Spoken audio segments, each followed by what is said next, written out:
the chat. Shout out to the chat. A lot of them. Oh, whoops. Shout out to the chat. Shout out to the chat. We back. We back. We back. We back. Look at my stuff. It keeps moving. I have to fix this.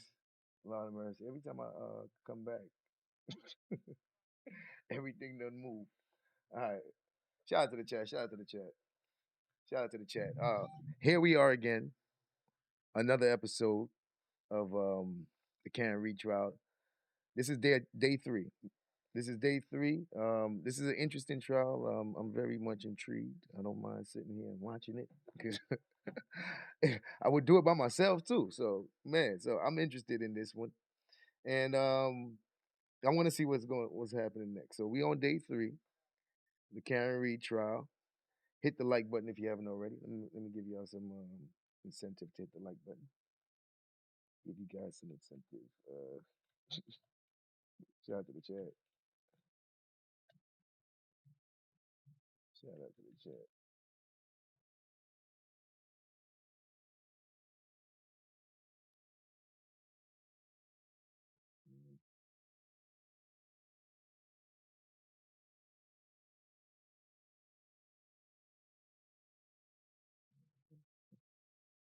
Shout out to the chat. Shout out to the chat. Let me do this one over here. Did you hit the like button? Did you hit the like button?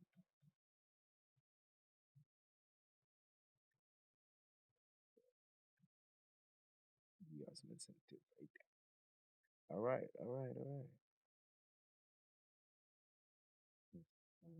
This over here in vertical.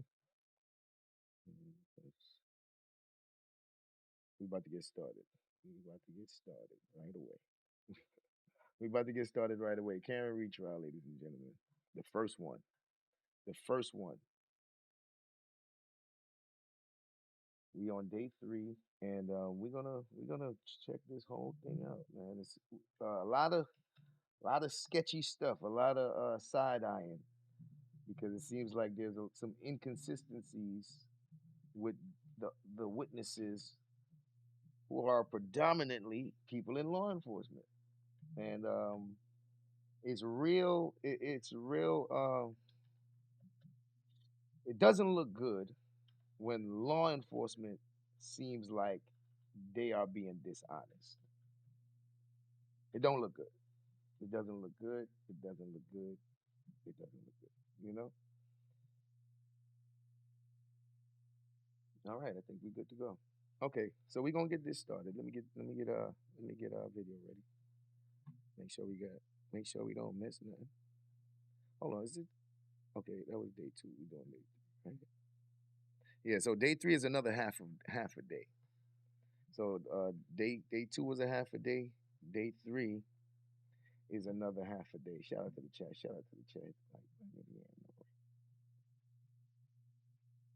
Another half a day. What is this? So once I put the poll in here, it keeps putting the poll in between these. I don't know why it's doing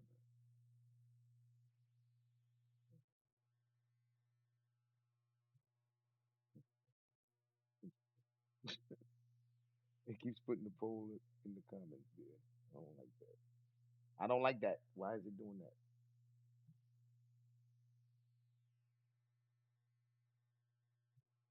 All right. Anyway.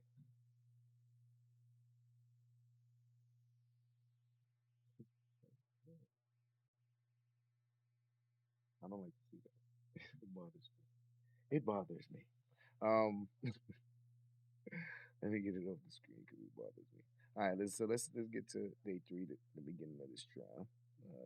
Follow the instructions and refrain from doing any where my job is to teach. I will give you here on this case. Yes. Everyone said yes and nodded affirmatively. Did anyone happen to see, hear, or read anything about this case since we left here on Tuesday? No. Everyone said no or shook their heads. So, jurors, from time to time, I will give you instructions or talk to you for a few minutes about how you evaluate evidence. So I just want to take a couple of minutes today. It's part of my job, where my job is to teach the jury about the law. So in considering the testimony of any witness, please remember that questions are not evidence.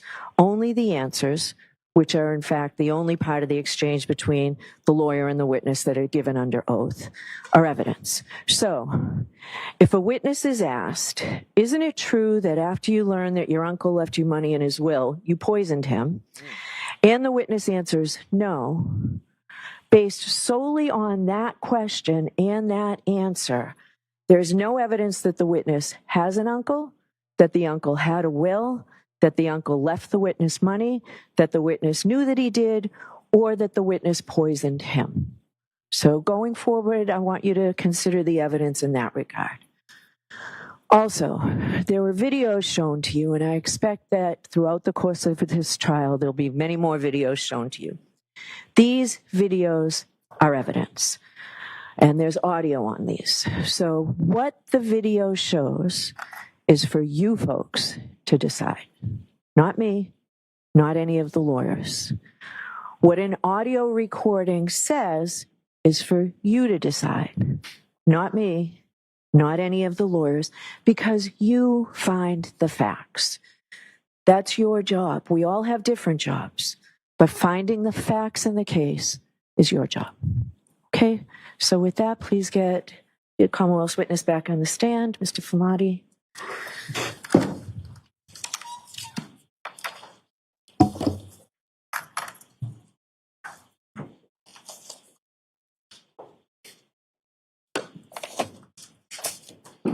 Jim? Yes. Swear him in again, please. Thank you. Just watch your step forward. I just need you to raise your right hand one more time. You solemnly swear the evidence you give the court and jury the case now and here, the truth, the whole truth, and nothing but the truth, so help you God. I do.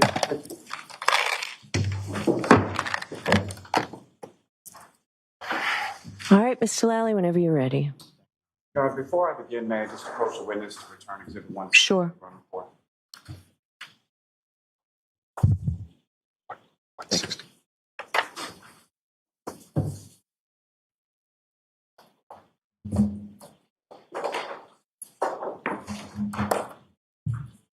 Good morning, sir. Good morning.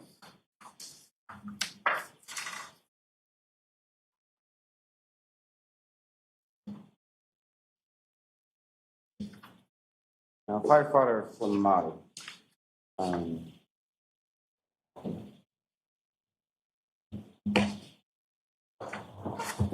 believe when we had left off the other day, you had arrived in the area of 34 Fairview Road, is that correct? Correct.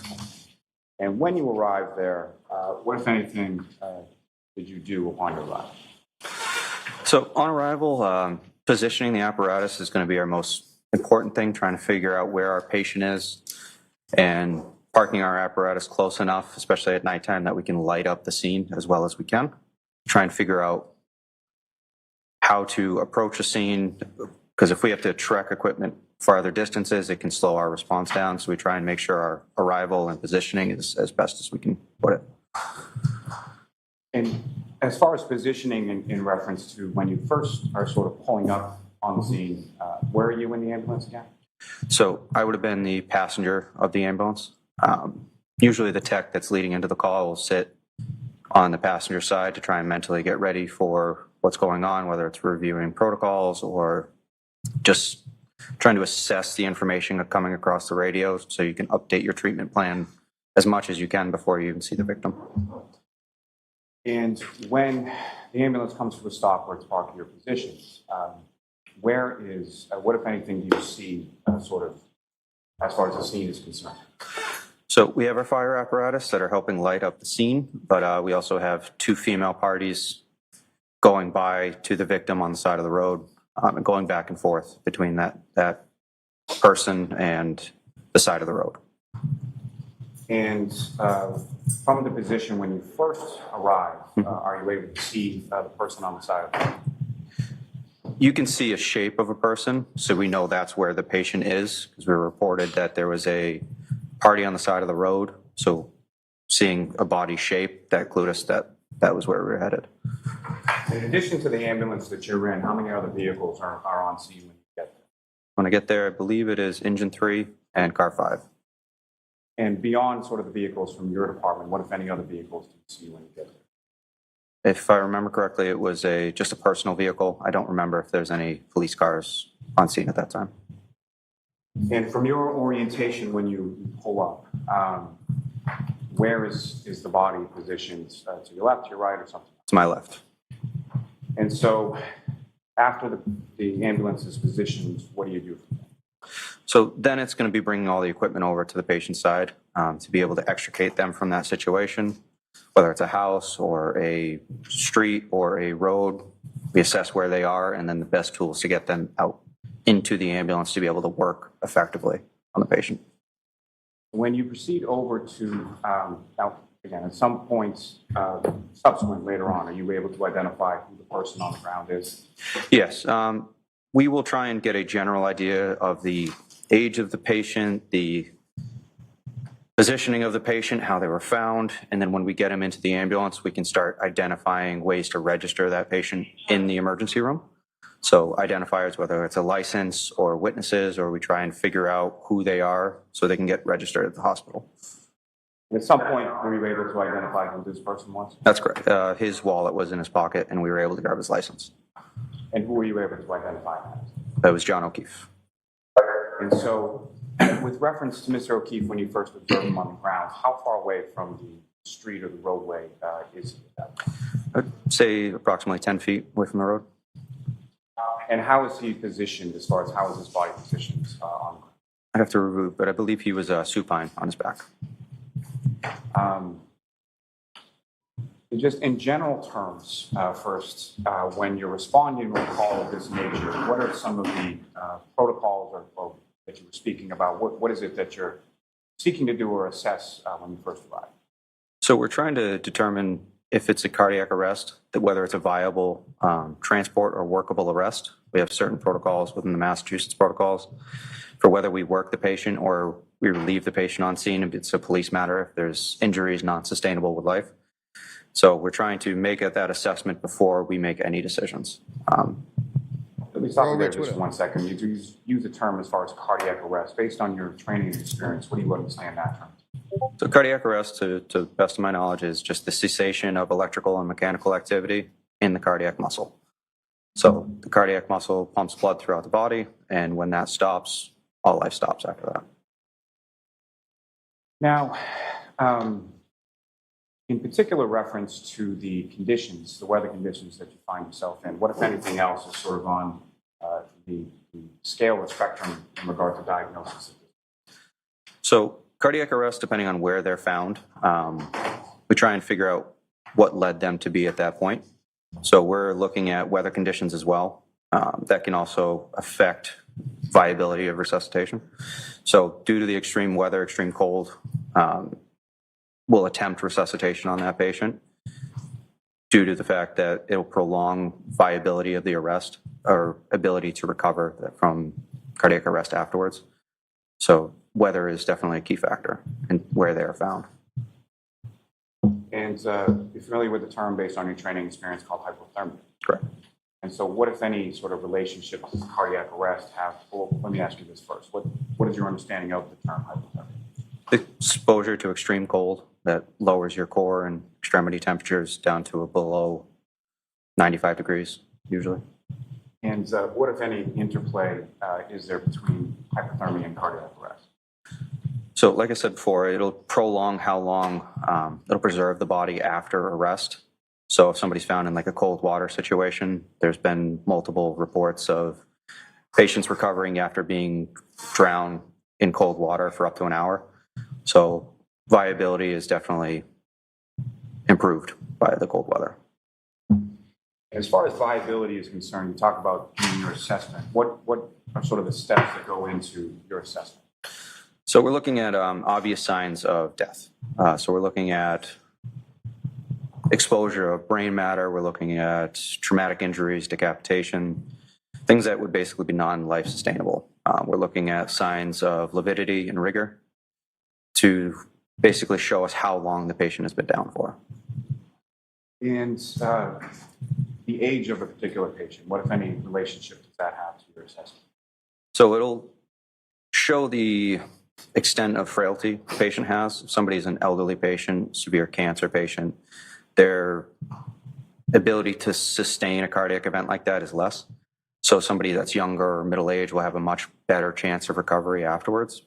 But that would really be the only key that we're looking at.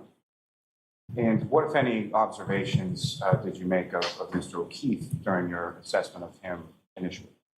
Just that he was a middle-aged male, and that was all we had. And as far as the other things that you were talking about, as far as viability or resuscitation, what, if anything, did you observe with reference to Mr. Keefe in regard to that? So with viability, we were looking at any rigidity or rigor in the body, or lividity or separation of blood. You would have a pooling of blood or bruising, it would look like, at the lower parts of the body, depending on how the person's positioned, basically. If they're supine, you'd have positioning or pooling underneath the body, and then you would have stiffness of the arms, legs, jaw, neck. To be able to move the body, we're looking to, if they don't have those things present, it's another check mark of saying this is viable, we can work this. And specifically as it applies to your assessment of Mr. O'Keefe, what, if anything, do you recall in regard to that initial assessment as far as viability? So his limbs were able to be moved, jaw was able to be moved. The posterior of his body was red, so not the indicative of lividity that we're looking for. So we termed it to be a viable arrest and continued to work. And you mentioned, as far as sort of gathering your equipment, bringing it over to Mr. O'Keefe, what, if any, equipment did you gather? So equipment initially is going to be our scoop stretcher to be able to pick the patient up, break apart, put it underneath him. We have our first in bag, an airway bag, cardiac monitor. We'll bring all that over to the patient's side to be able to do as much as we can in that situation. But due to the weather, we wanted to get him out of the weather, because that was one of the things that was hurting him at that point, is getting him into the warmer ambulance and beginning the warming process. So get into an area where we can assess the patient thoroughly with good lighting, and to be able to expose the patient, begin the warming process. And when you go over to where Mr. O'Keefe is, about 10 feet off of the roadway, who, if anyone, from your department goes along with you? So I have Matt Kelly with me and Tim Nuttall. I also have Frank Walsh, Katie McLaughlin, and Greg Woodbury, and Captain Robbery.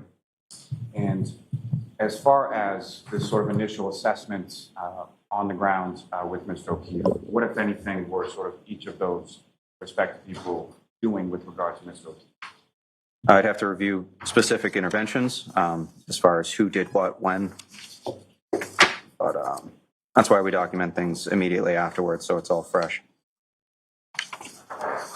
Of course. So Especially- CPR was initiated by me, and ALS assessment as well. So I can go over individual interventions if you'd like, but it's really cool. And for the record, sir, you're looking at exhibit number 160, and what page of that are you looking at? It says 2 of 5 of my EMS report, but I'm wondering, did you happen to hear Karen Reed say, I hit him, and it's all my fault? Did you hear that, sir? I just want to know. there's also the NFIRS report on the top as well.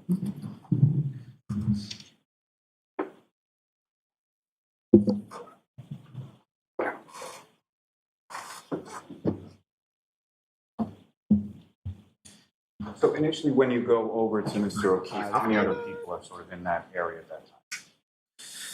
So in the area, we have the first responders, and then we have the 2 female parties on scene. Where were the 2 females in relation to Mr. O'Keefe?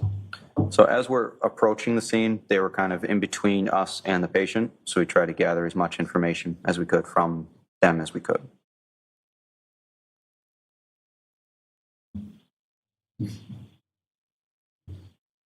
So once you make that determination as far as viability of resuscitative efforts, sort of specifically, what are you and the other firefighters doing in regard to those efforts with Mr. O'Keefe? So we're beginning CPR. We're trying to establish good quality CPR. get the patient onto our stretcher, begin an IO, start medication, start ventilating the patient. All this, all of the conditions that the body has, we're trying to remedy through intervention. So we're trying to breathe for the patient. We're starting to press on his chest, to do CPR, to cause his cardiac muscle to compress, spread blood through the heart, cardiac muscle, cerebral brain. And we're trying to reverse what's happening in the body. Now, as far as when Mr. O'Keefe, you observed him on the ground, what, if any, snow did you observe on or around him in that area? So the snow was probably up to the mid-axillary point, so we're looking at probably halfway up his rib point. Top of his body was clear. And do you know about how much snow was covering his body up to the mid-axillary?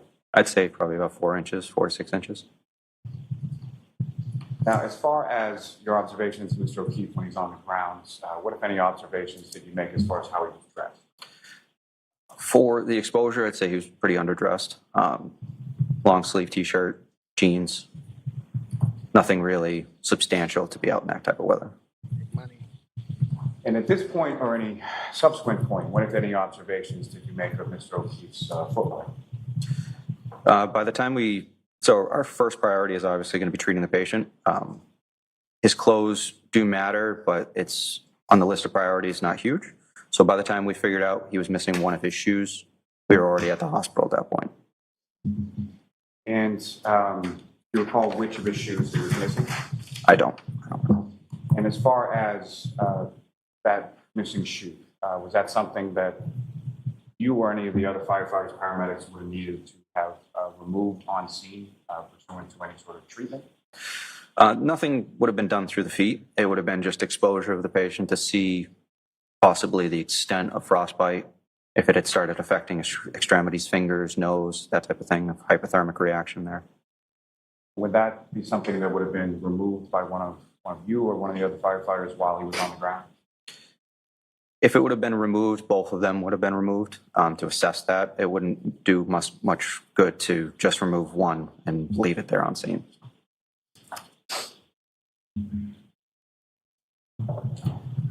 Now, as far as the two females that you observed, did they sort of remain in the same position you initially observed them? Did they move around or something? They kind of cleared a little bit away from the scene. I would say they moved off to the right of the apparatus so we could work on the patient at that time. And what, if any, conversation or what, if anything, did you ask either of those two? So how the patient was found and what brought them to that situation is critical. So we're trying to figure out as much information, past medical history that we can of the patient. So we're trying to find somebody who has knowledge of the event. So as we approach the scene, begin to talk to one of the females. What is going on? Why are they there?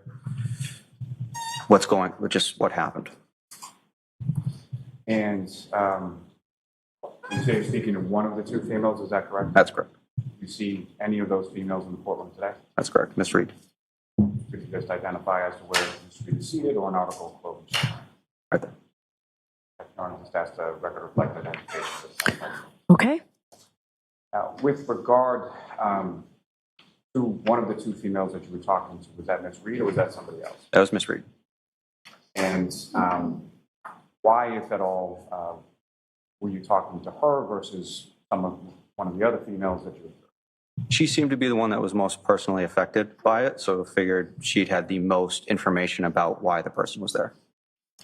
And what, if any, observations did you make of her in regard to your conclusion that she was the one who seemed the most personally affected by it? She was the most distressed on scene, obviously upset, so personally related to or had a kind of relationship with the person.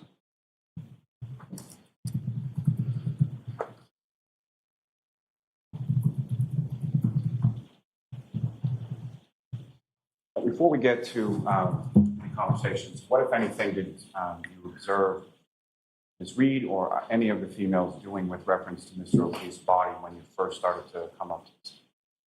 So I would characterize it as an attempted resuscitation. She was attempting to do CPR, but due to the erratic behavior, she was running back and forth between the other female on scene and the body, back and forth, trying to press on his chest, wake him up, talk to him, just to no avail.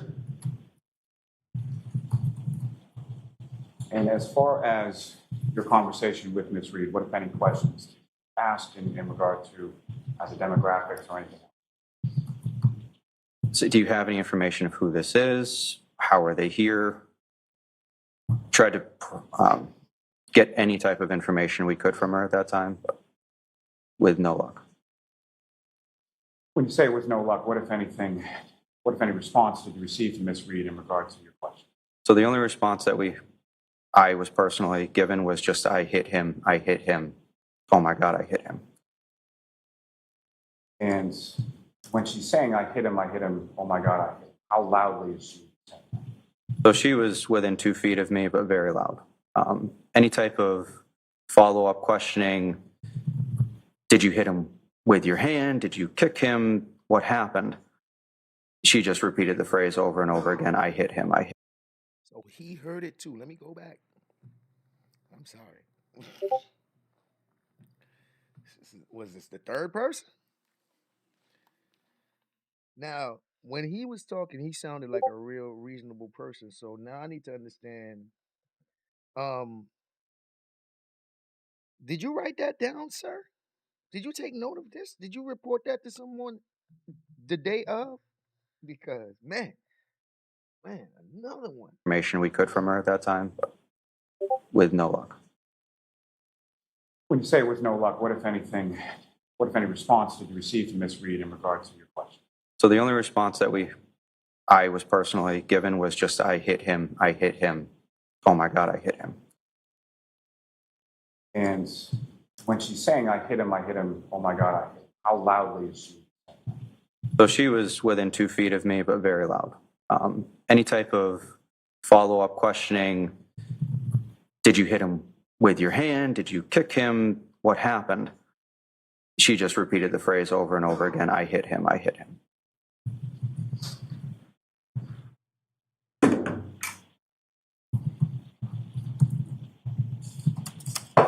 And just to be clear, where does this conversation occur?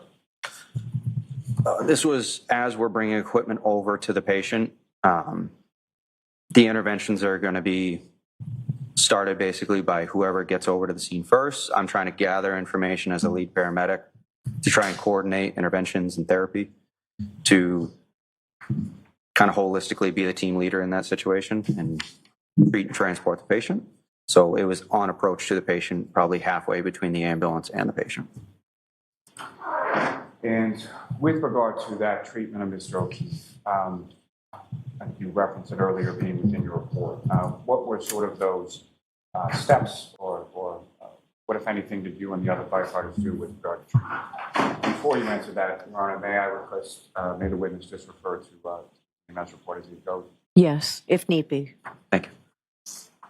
So we try and document through our flowchart of all of the interventions that we're doing. So CPR is obviously going to be our first priority. CPR is initiated, unchanged but successful in the actual intervention itself, no complications. We do our ALS assessment that we talked about of any further indications of this is not a viable arrest. We determined it was a viable arrest and we move on. Then we're going to start, we refer to it as a bag valve mask at 15 liters per minute on oxygen. The patient's not breathing on their own, so we're trying to assist ventilating that with high flow oxygen as well. And easy IO, which is a needle we put into the bone of the tibia of the patient. That was on that right tibia was the first one we put in. We're going to be putting in warm fluid. We have a warmer in the back to be able to bring up the core temperature. Then we start with epinephrine, 1 milligram through that IO. If I could just stop you there for 1 second. When you say as far as IO, put it into the leg, how is that sort of inserted into the leg? So we have two different methods we can do. We have a drill, a power drill that drills through the outer layer of the bone into the capillary area of the bone, the soft, spongy material. So we drill through that, or we can do it by hand if that fails. And when it comes to the epinephrine, what is sort of the purpose of that medication? What are you trying to do with that medication?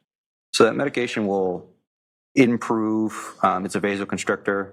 It'll cause the vasculature to constrict. So it'll improve the quality or effectiveness on the cardiac muscle, cardiac vasculature, and the cerebral area. So as far as the administration of epinephrine is concerned, is that something that's done once or more than once? And is there a protocol for that? So it's going to be serial every 3 to 5 minutes during the cardiac arrest to try and bring them over to the hospital so it continues that entire time unless there's a rhythm change or that can change our algorithm of how we approach the patient. If there's a rhythm regain or return of spontaneous circulation. So how many times or what times was the epinephrine administered via the IO to children? So I have epinephrine at 620, 625, 630, 635, 640, 645. And when was that first administered? Would that have been at some point when he was outside of the ambulance on the ground or in the ambulance or something? It would be dependent on transport time.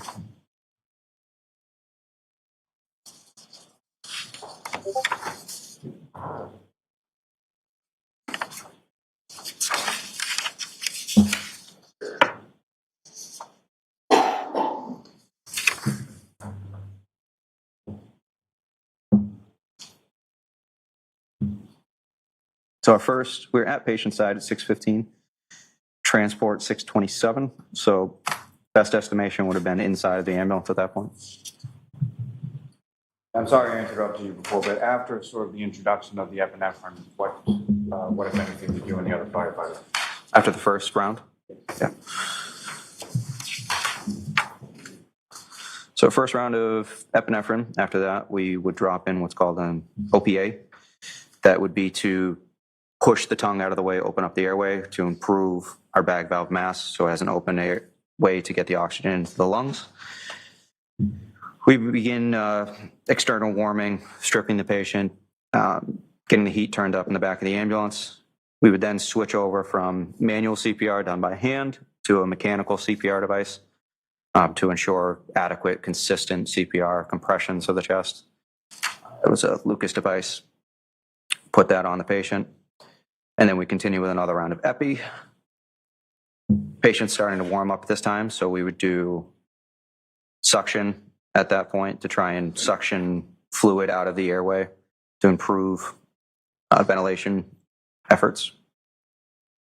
Another round of epi is done. We have another suction, this time through a deep suction via the endotracheal tube. At 6:22, after warming, we intubated the patient. We have a 7.5 tube paced at 27 centimeters, and then verified through various means, through chest rise, auscultation, waveform, and tidal CO2. So we had complications listed as patient vomiting, aspirating. Suction was then done with a rigid tip suction device. After successful intubation, we then suctioned via French tube through the airway established. Jump back up to 6:31. Another IO line was established on the opposite tibia on the left side. And then another 3 rounds of epi and then arrival at the hospital. What was the arrival time at the hospital?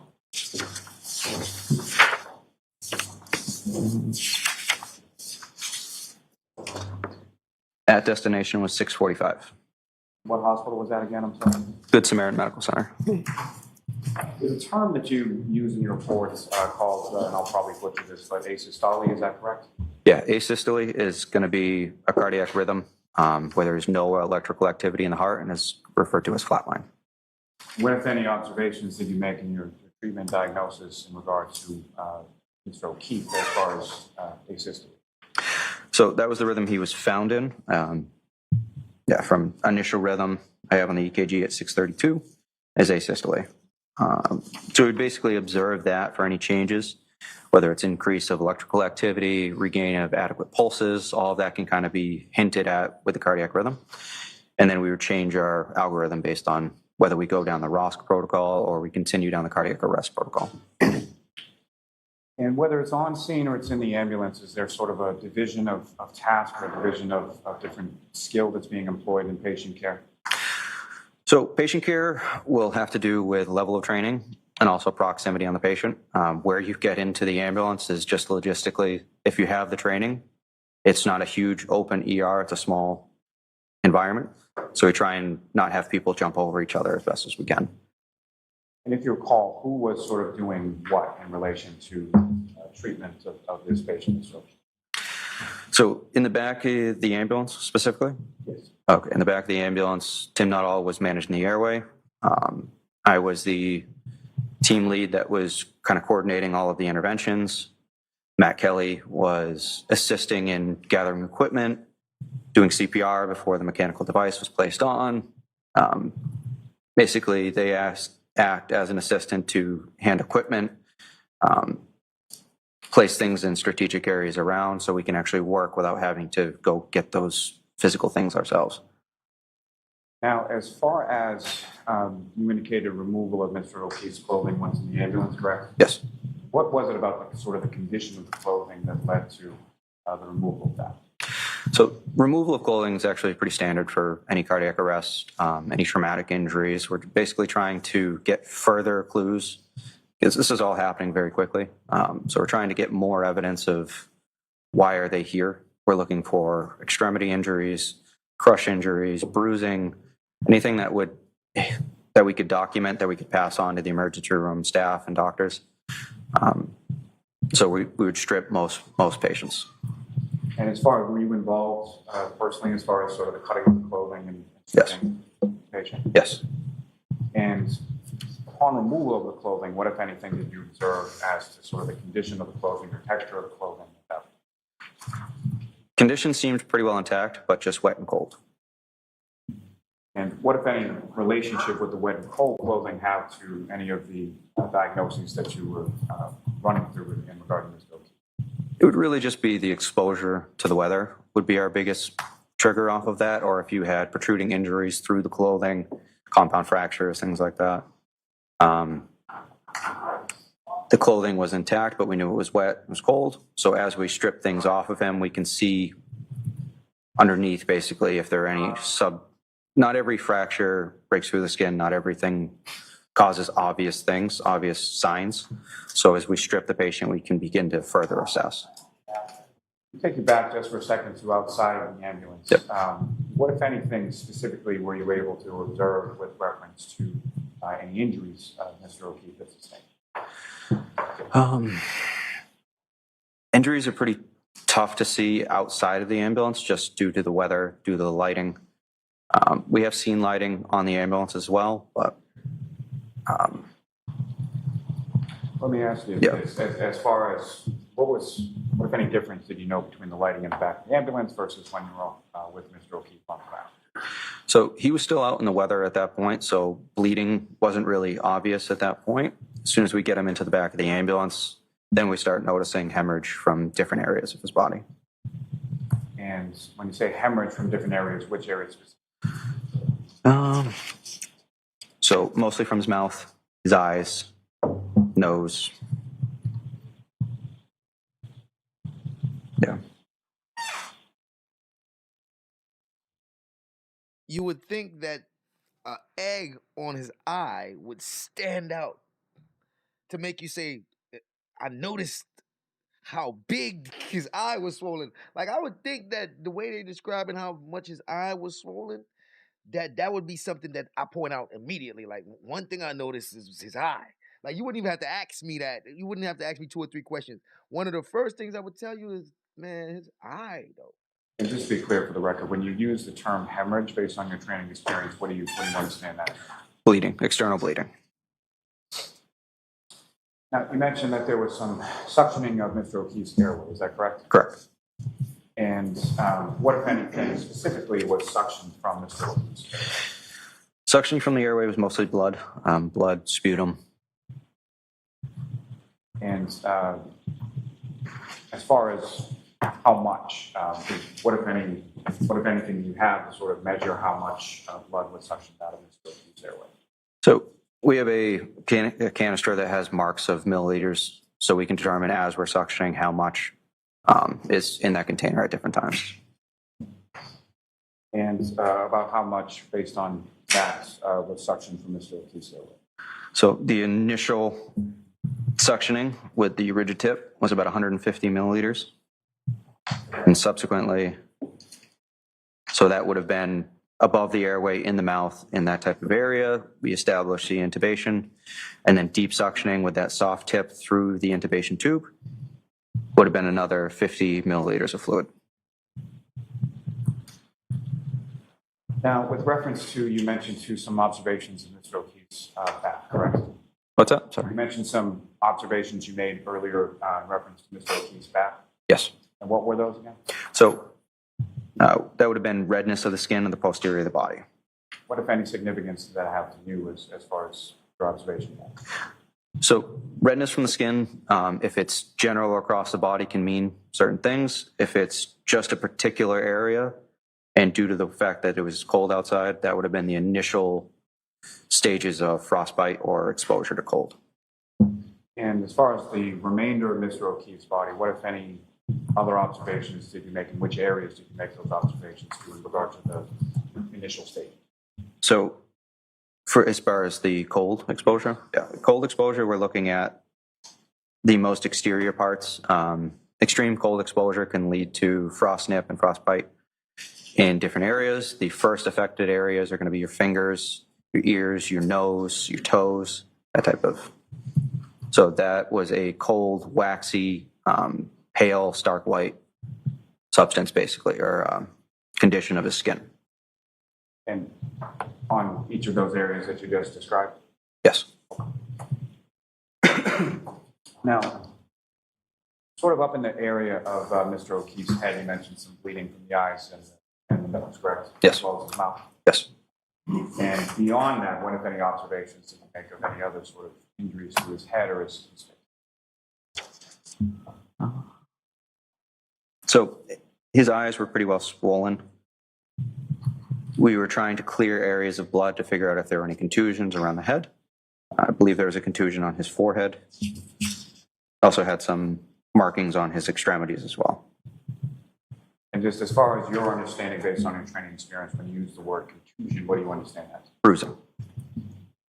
And before we get to the extremities, what, if any, observations do you make as far as Mr. O'Keefe's abdomen? Abdomen we noted as significant as distension or swelling of the belly. And what, if any, significance did that have to you in regard to Mr. O'Keefe? It's another of our detailed assessments. We go through the body in a more detailed way to try and find more clues that we can pass on for the assessment. Distension in the belly could be due to trauma or bloating. It could be, those are usually our biggest triggers for distension. It's almost like he didn't want to say bloating, because that's what I thought. The body sitting there and start getting bloated. Now, you mentioned as far as the extremities are concerned, what, if anything, did you observe as far as injuries to Mr. O'Keefe's extremities? So we're looking at, so we had the cold, rigid fingers, hands, feet, then we had multiple dry blood lacerations to the right arm. Recall specifically where on Mr. O'Keefe's right arm? Would have been his upper arm. And you mentioned dry blood, is that correct? Yes. So these were not actively bleeding at the time that you observed them? No. Now, as far as being dry blood versus actively bleeding, what, if anything, that indicate to you as far as sort of timing? So we had active bleeding from other areas in the body. So the fact that it had already stopped and clotted, I would assume that would have been Even longer. several hours before Exactly. the incident that led him to be there, but Wow. I would guess earlier in the evening. Chef X, what's the problem?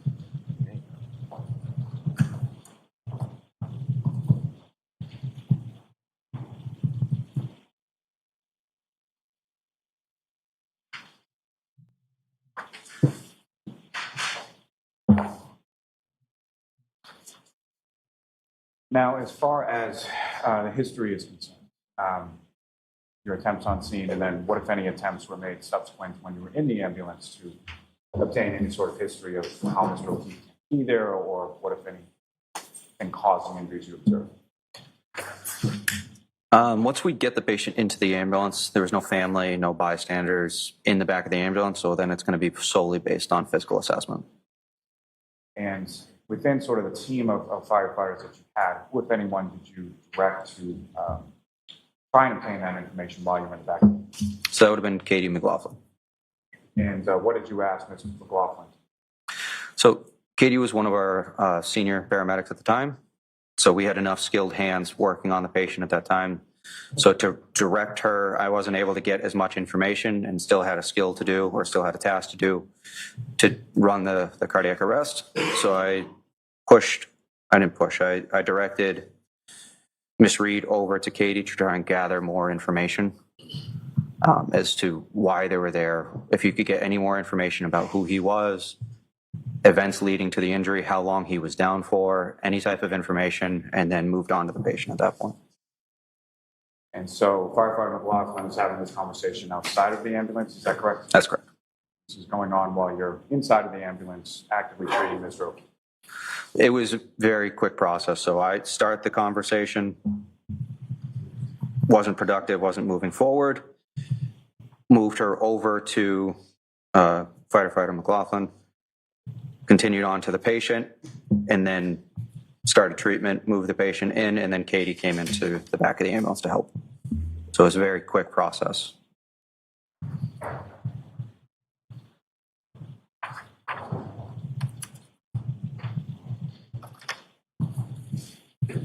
Now, as far as Mr. O'Keefe's eyes were concerned, what, if any, observations further did you make as far as Mr. O'Keefe's eyes?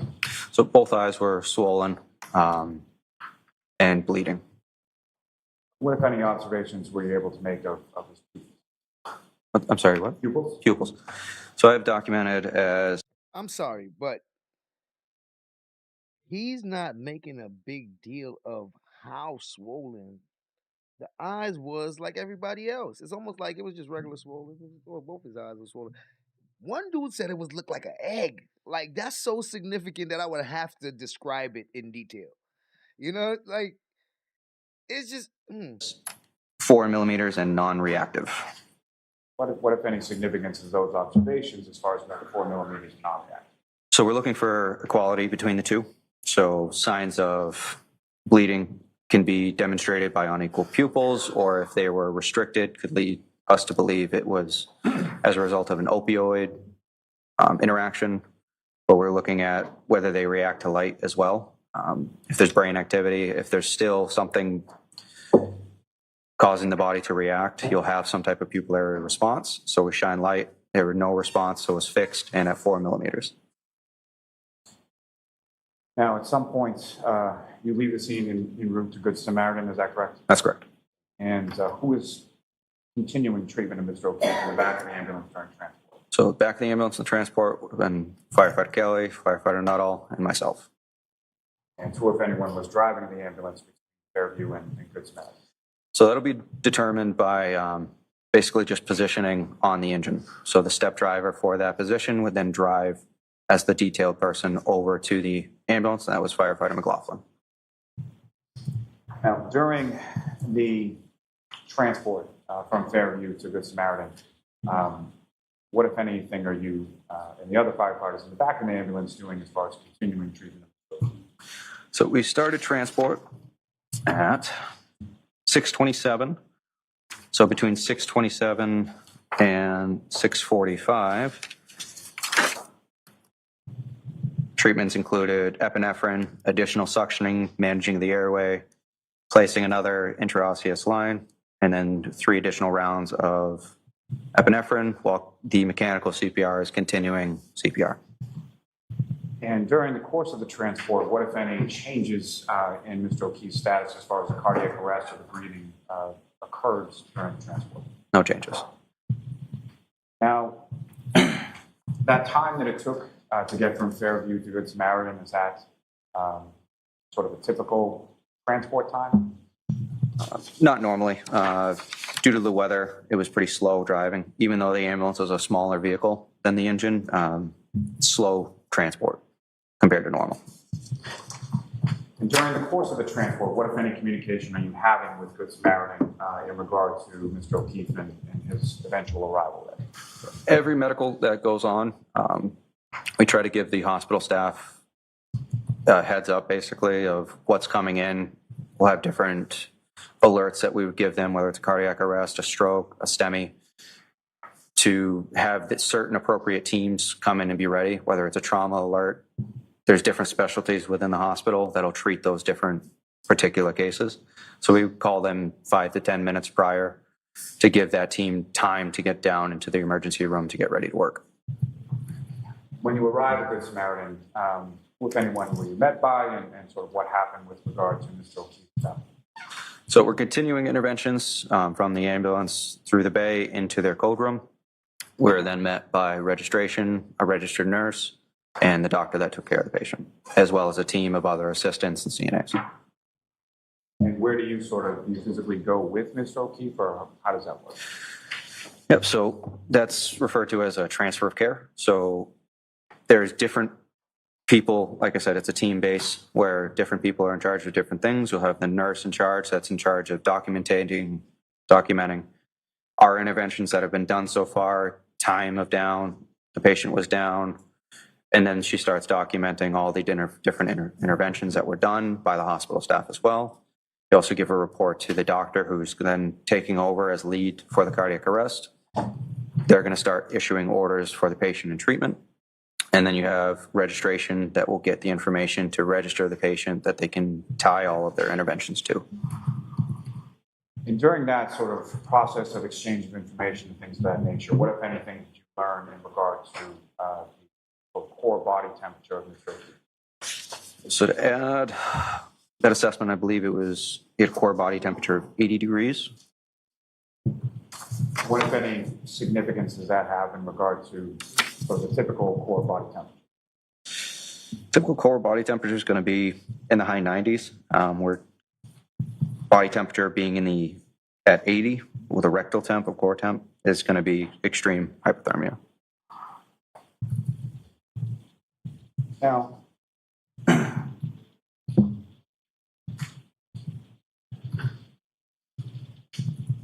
you're at Good Samaritan for a certain amount of time, correct, before you cleared? Correct. And at that point in time, while you were at Good Samaritan, that initial time, what, if anything, did you learn as far as Mr. O'Keefe's status or what had happened?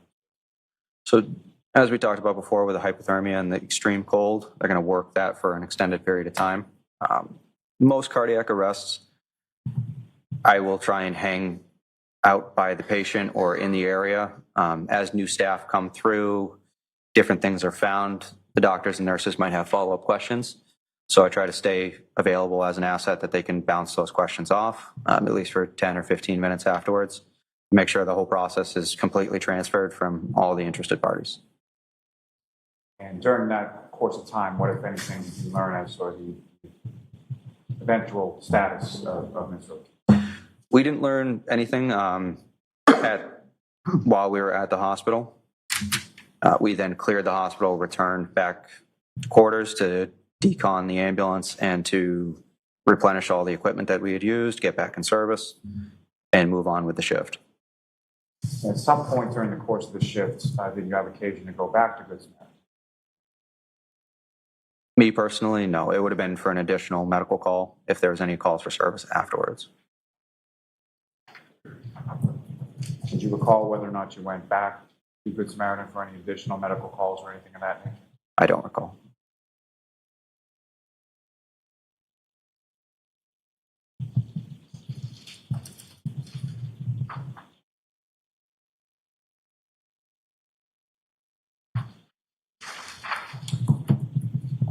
So if I could direct your attention to the screen just over there.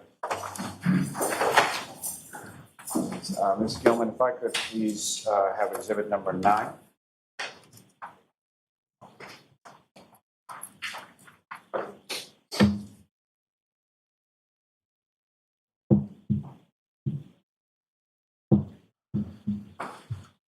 sir, directing your attention to what's been previously marked as exhibit number 9 up on the screen. Do you recognize what's in that photograph? The house. Is that the house that you responded to? Is that correct? Correct. And Ms. Gilman, if I could have exhibit number.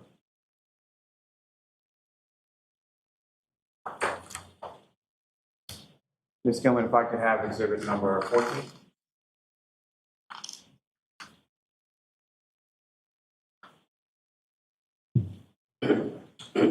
Again, sir, what's up on the screen? Do you recognize what that is? I see blood, snow, general area, not sure. And lastly, Ms. Gilman, if I could have exhibit number 18.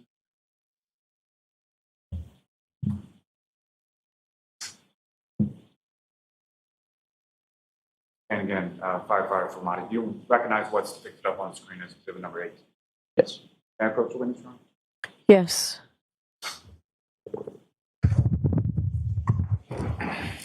Very much. So, sir, I'm going to hand you a laser pointer. Basically, just press on this button here. This direction will go to the screen.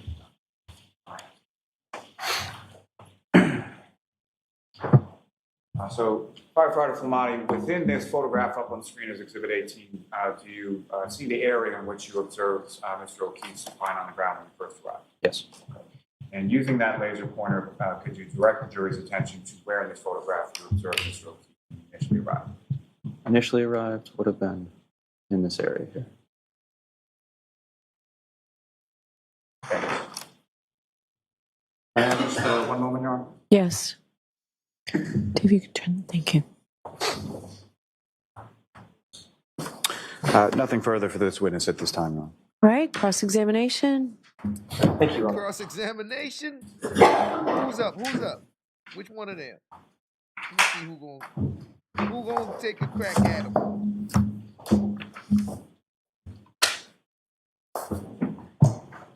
Good morning. Good morning.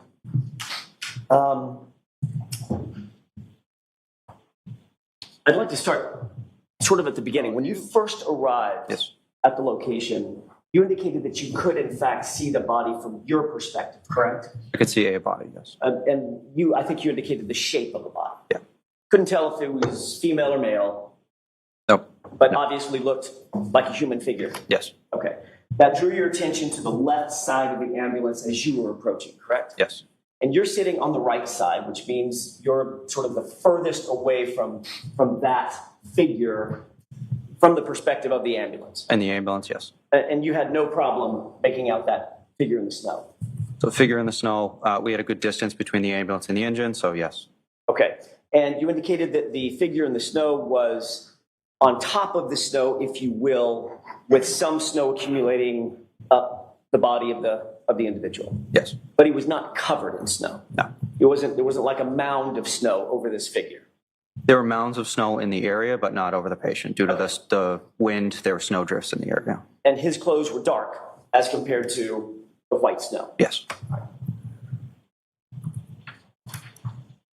Good questions. I want to ask you a couple of quick questions about some of the last conversation you had with Mr. Lowley about the injuries. You did note that Mr. O'Keefe had a laceration over his right eye, correct? No, over his right eye. Over his right eye. There's a contusion over the eye. Okay, and your definition of a contusion is, Bruising. was it also swollen? There was swelling around the eyes and a little bit of contusion and bruising around. Did you see an actively bleeding laceration over his right eye? I don't recall. You don't remember that? What about his left eye? Both eyes were pretty well swollen shut. What about not from the nostrils, but on the skin on the nose? Did you note a laceration or multiple lacerations on the nose? So due to the bleeding that was coming from the orifices, trying to clean the area and find exactly where it's from is sometimes difficult, so we can just say it was bleeding in that area. Okay, so you can't define, as you sit here, you don't remember if it was bleeding from the nostril or from a laceration on the nose? I believe it was the nostrils. Okay. Are you saying that there was no laceration on the skin of the nose, or you just don't recall it? On the top of the nose, no, I don't know. I'm sorry. On the top of the nose, I don't recall. You don't recall. Okay. With regard to his abdomen, you indicated that it was distended, Yes. a medical term for swollen. Yep.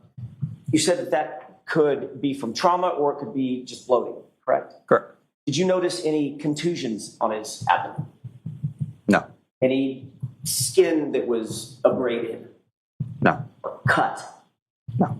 So there was no bruising, no contusion, but there was a distension, correct? Yes. So there was no visible trauma to the abdomen. Visible trauma doesn't really matter to internal trauma. It's not always indicative one way or the other. So my Answer question the was, question. did you see any visible trauma on his abdomen? No. Okay. But you did note that it was bloated. That it was distended, yeah. Okay.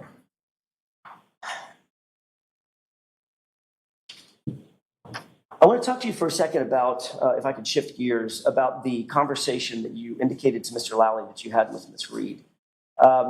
You were also asked about that conversation at the grand jury when you testified, correct? Correct. You testified that as the lead paramedic, you were specifically trying to get as much information from my client, Ms. Reed, as you possibly could concerning the victim and how the victim ended up being there, correct? Correct. You indicated, in no particular order, that you asked questions like, how do you know him, correct? Correct. How did he get here? Correct. What happened? Correct. Is there any additional information you can give me about what happened to this person? Correct. Okay, so that was a conversation that you were personally engaged in with my client in order to gather as much data, if you will, about what you were dealing with, correct? Correct. But your focus was, when you first arrived, your focus is, I need to attend to the patient, correct? Correct. Like, conversations notwithstanding, I need to deal with what's in front of me, which is an unconscious man in the snow, Correct. dressed inappropriately, Correct. and possibly freezing to death. Correct. But you did say that you had enough of a conversation with Ms. Reed that she answered you and said something to the effect of, I hit him, oh my God, I hit him. Correct. So then you followed up on that conversation, correct? As much as I could, yes. As a matter of fact, you said that you asked her additional elaborating questions. Correct. Well, did you hit him in the face? Or did you kick him? Or did you hit him with your hand? Okay. So that's a conversation that you're having with Miss Reed face to face. Boy, it's good. You're talking to her, you're looking her in the eyes, she's looking you in the eyes, you're standing still, and you're attempting as best you can to converse with this woman so that you can gather as much information as you possibly can as you attend to the victim. Correct. You indicated that that conversation lasted long enough that the conversation was frustrated by the fact that you weren't getting information that was helpful to you. So you turned that conversation over to Katie McLaughlin. Objection? Sustained. Lord of Ask it mercy. a different way. Sure. Did you Yo, man, these lawyers good. God damn. Shout out to Karen Reed lawyers. They pretty good, man. have, was your conversation in some way in your mind, and when I use the word frustrated, I mean, it was just, you weren't getting the information that you were seeking, correct? It wasn't productive. Okay, better way to put it. I'll use your word. That conversation was unproductive enough that you then moved the conversation over to Miss McLaughlin, correct? Correct. Firefighter McLaughlin. And once Firefighter McLaughlin engaged Miss Reed, you then began to attend to the patient again. So the patient was already being treated by the other personnel on scene. Okay? I started the conversation, realized it wasn't going anywhere. I had other responsibilities. So regardless of how they ended there, they still needed treatment Of course. and transport. So that began my priority and moved her over to try and get as much information while treatment was being done. What part of the treatment were you responsible for? All of it. Sorry, that's a great answer to a very vague question. Yep. What physically were you doing with Mr. O'Keefe? In which particular moment? When you first arrived and attended to him and physically touched him, in other words, were you the airway person? Were you the cardiac person? Were you doing chest compressions? Were you squeezing the bag? I would have been doing chest compressions initially until I could delegate that task to somebody else. Okay. And chest compressions, I'm going to butcher this because I've never been trained other than my little toddler. They look a little like what I'm doing now, correct? Correct. And I indicated palm over one palm over my hand, arms extended, and you can see my shoulders moving up and down in a rhythmic fashion, correct? So if I didn't get an answer, correct? yes, I'll wait till then. What were you wearing? What was I wearing? My uniform. Didn't expect that one, did you? That was a different one. Heavy winter coat. Okay. My uniform. Do paramedics wear sometimes yellow, bright yellow for safety? Yes. Were you wearing a bright yellow, heavy winter coat? I don't recall. I have a few different coats. Got it. Do you remember what Miss McLaughlin was wearing? I don't. Okay.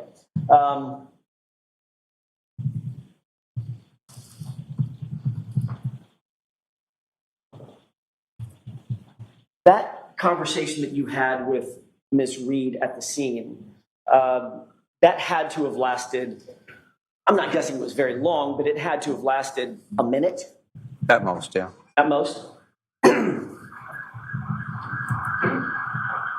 Once you finished your conversation with Ms. Reed, did you then start attending specifically to the chest compressions and the high-level CPR that we've heard so much about from your colleague? Yes. As you're doing the CPR on the scene, that high-level CPR, high-quality CPR, was Mr. O'Keefe then moved to the scoop, which would then facilitate getting him on a gurney. Correct. That gurney was then moved between a couple of patrol cars, cruisers, and into the ambulance, correct? Correct. Once you were in the ambulance, the first priority is to get this person warm. Is that right? First priority is always going to be CPR.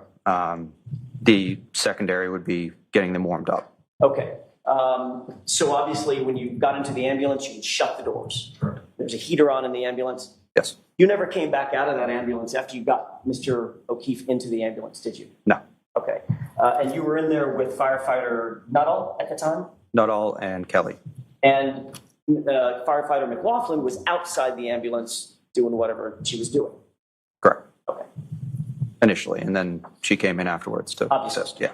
And did I hear you correctly when firefighter McLaughlin got in the ambulance, she took over the driving responsibilities?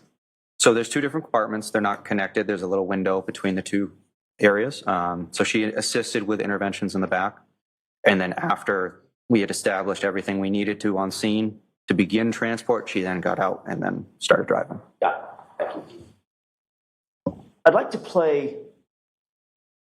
First, I'd like to have marked. I think it's already been marked. Exhibit 379. It's a video, a snippet of a video. It's probably 3 minutes long. It's not that long. I'd like to play that portion of the video for you. And when it's done, Firefighter Nuttall, sorry, I'm looking at the wrong notes. Firefighter Flamati, which is not that easy to say. Did a great job. I'm going to ask you to show me exactly where on the video, if you can, that you had this conversation With the laser pointer? with my client. Yes, you can use the laser pointer as you wish. This is just to orient you, if I may, Your Honor. The top, this, let me see if I can do this. There we go. The top is a dash cam from one cruiser. So I'm going to see counsel at sidebar for a second, please. Sidebar.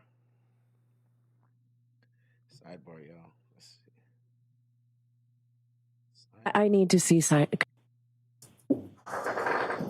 Pause it. Oh, they're back.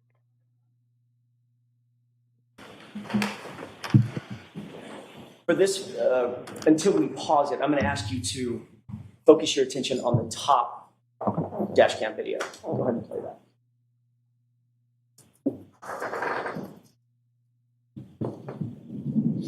Can you pause it? Actually, I need to see counsel at sidebar again. Again? Sidebar again, yeah.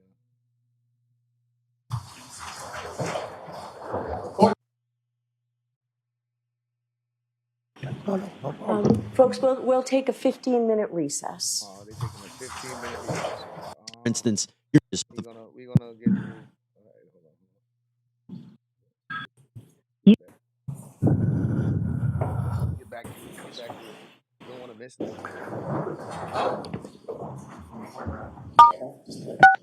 You are muted. Unmute me. Unmute me. Let me check.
I don't know what happened there.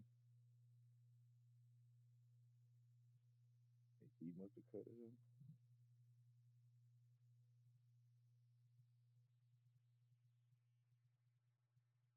What happened there?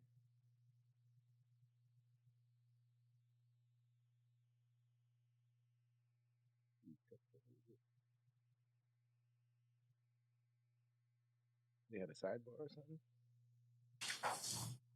Maybe must have had a sidebar. Must have had a sidebar.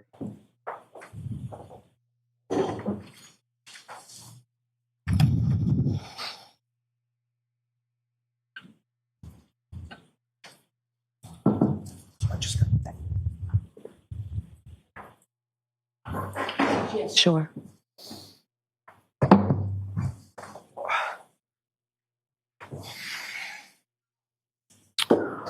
Okay.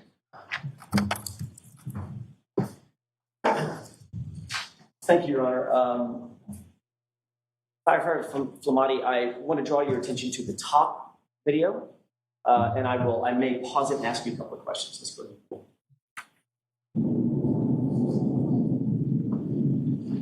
Pause. Did you see a person run into the screen? Yes. Run into the frame, rather, from screen left? Yes. Who's that? I don't recall. Okay. Let's go ahead and play it. And pause. I want to draw your attention to the left side of the top video. Did you see somebody wearing a bright yellow jacket? If you could rewind it, I'd look at that Why area. don't I play it forward? Okay. And see if you see that.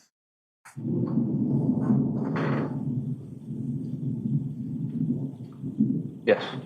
Pause. And do you recognize that person?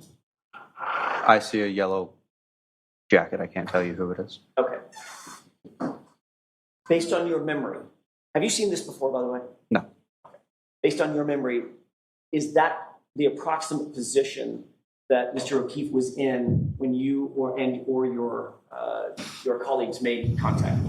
Approximately. I'd say a little bit more to the left. That would be, I guess. Okay. Go ahead and play it.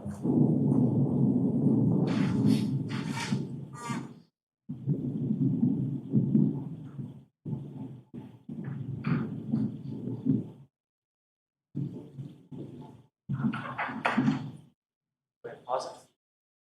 You see the person enter from screen left into the frame. It looks like a different person, yes? That person right there. Looks like a long-haired female? Yeah. Does that appear to be my client? From this angle, I couldn't tell you. Okay. Go ahead and play it.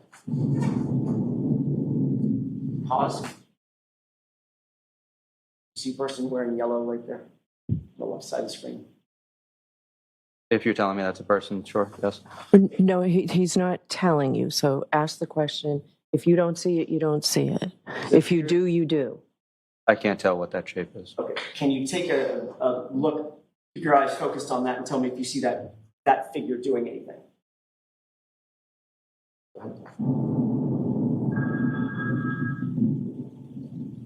Pause it. Okay. Do you recognize that figure now? I can't recognize the figure, but it looks like an up and down rhythmic motion Okay. that would indicate CPR. Would that be you? I couldn't tell you. Is the time accurate? Or 6:13? I'm just asking you what you recognize on the video. I couldn't tell you if that was myself or not. Was there somebody else doing CPR? Multiple people rotate through CPR, so yes. Who was responsible for doing the chest compressions? Whoever's closest to that area, we're all trained for that skill. Okay, I'm asking in this particular case, Yes. I know everybody's trained. Did you testify earlier that you were the one doing the chest compressions?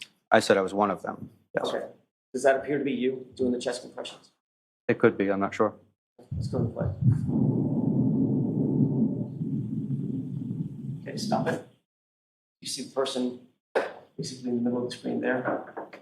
Yes, Does that appear to be my client? Can you tell? I can tell. Go ahead and play it.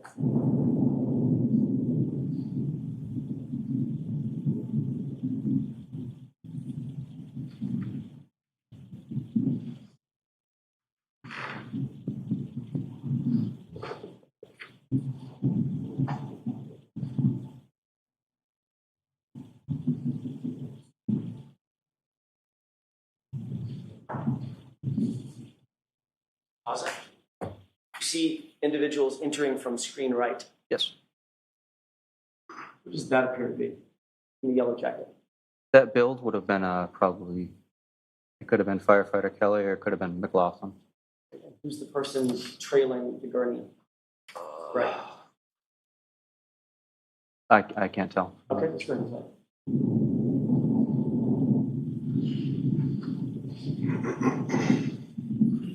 Go ahead, pause it. The person in the hood just obscured that figure. Did you see that figure standing on the other side of the person in the hood? No. Go ahead and play it.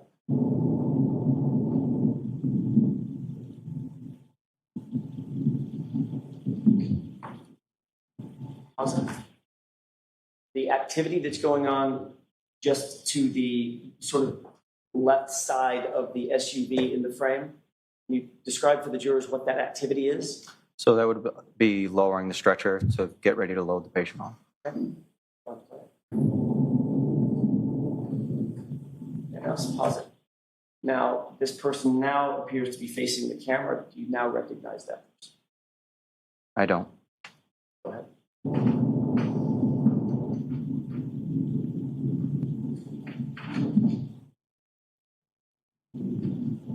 Pause.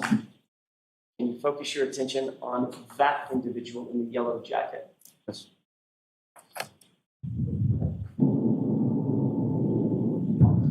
What does that person seem to be doing? CPR. Which part of the CPR? Chest compressions. Sorry, I didn't mean to talk over you. It's okay. Chest compressions. I want to make sure that Nancy can get down what we're both saying. So which part of the CPR? Chest compressions. Thank you. Is that you? I don't know. Okay. At this point, you have no idea whether or not you don't remember whether you were the one doing chest compressions when he was moved from the ground to the gurney? I don't recall. But you did earlier testify you were doing chest compressions. I did at some point during this call, yes. Okay. In the entire length of this video, did you see anybody else trade off from that person doing chest compressions from the time the person was on the ground to the gurney? Or is that the same person? It could be the same person. I'm not sure. Okay. You say that's probably you. Objection, Your Honor. Sustained. Jurors disregard that. Yo, man.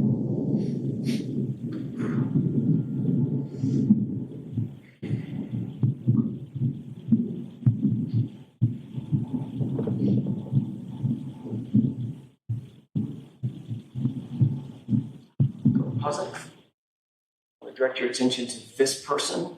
It appears to be a firefighter in the middle. Do you see that person? Yes. Objection, may we? The objection sustained. I'll see counsel at sidebar. More sidebar, more sidebar, more sidebar.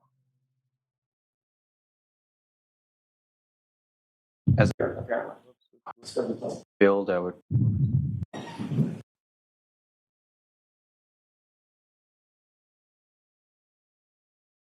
Look, lawyer trying to be slick, saying little slick stuff. Lawyers are good though. Lawyers are good. They definitely poking some holes. May I, Your Honor? Yes. Take a look at the person or the yellow in the middle of the screen. Do you recognize that? As a fire jacket, but and build, I would guess it was either firefighter Kelly or. So we don't want you to guess. I would. My best estimation would be firefighter McLaughlin. Firefighter McLaughlin? Yes. Okay, let's go to the play. Estimation, I guess. Pause. Recognize the person in the yellow jacket to the right of who you just described as firefighter McLaughlin. No. What is that person doing apparently? My guess would be. I'm sorry. Guess. Not even an estimate. Do you know? I don't. So I was saying, like, Next question. How do you let the first estimate go down? That's what I'm saying. Like he said an estimate, he said an estimate, and she let that. I think the prosecutor was supposed to object, and they didn't. I think the prosecutor missed an objection right there because he wasn't supposed to estimate. Okay. Pause. At that point, did you join your colleagues in placing Mr. O'Keefe in the ambulance? Yes. Okay. Based on that, would that appear to be you following the gurney in the yellow jacket over to the ambulance? Yes. Okay. And who is the lead firefighter? When I say lead, I mean the one to the right, leading the gurney on the front side of the gurney. I'm not sure. Okay. One of your colleagues, though. Yes. What did you do once you left the frame? Where did you go? That would have been into the ambulance. And as you earlier indicated, shut the doors, correct? Correct. Okay. And you never came back out? No. Okay. I'd like to draw your attention to the lower video. Okay. And we're just going to let that play for a couple of minutes and see if you recognize anything. I'll ask you to pause it in just a second.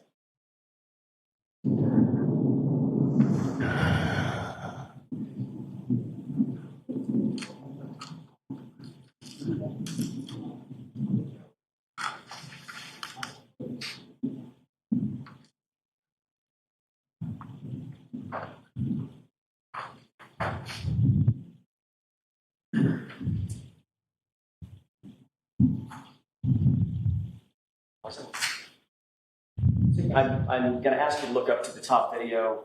You see what appears to be a person wearing yellow to the right? Yes. But that's who that is. No. Go ahead.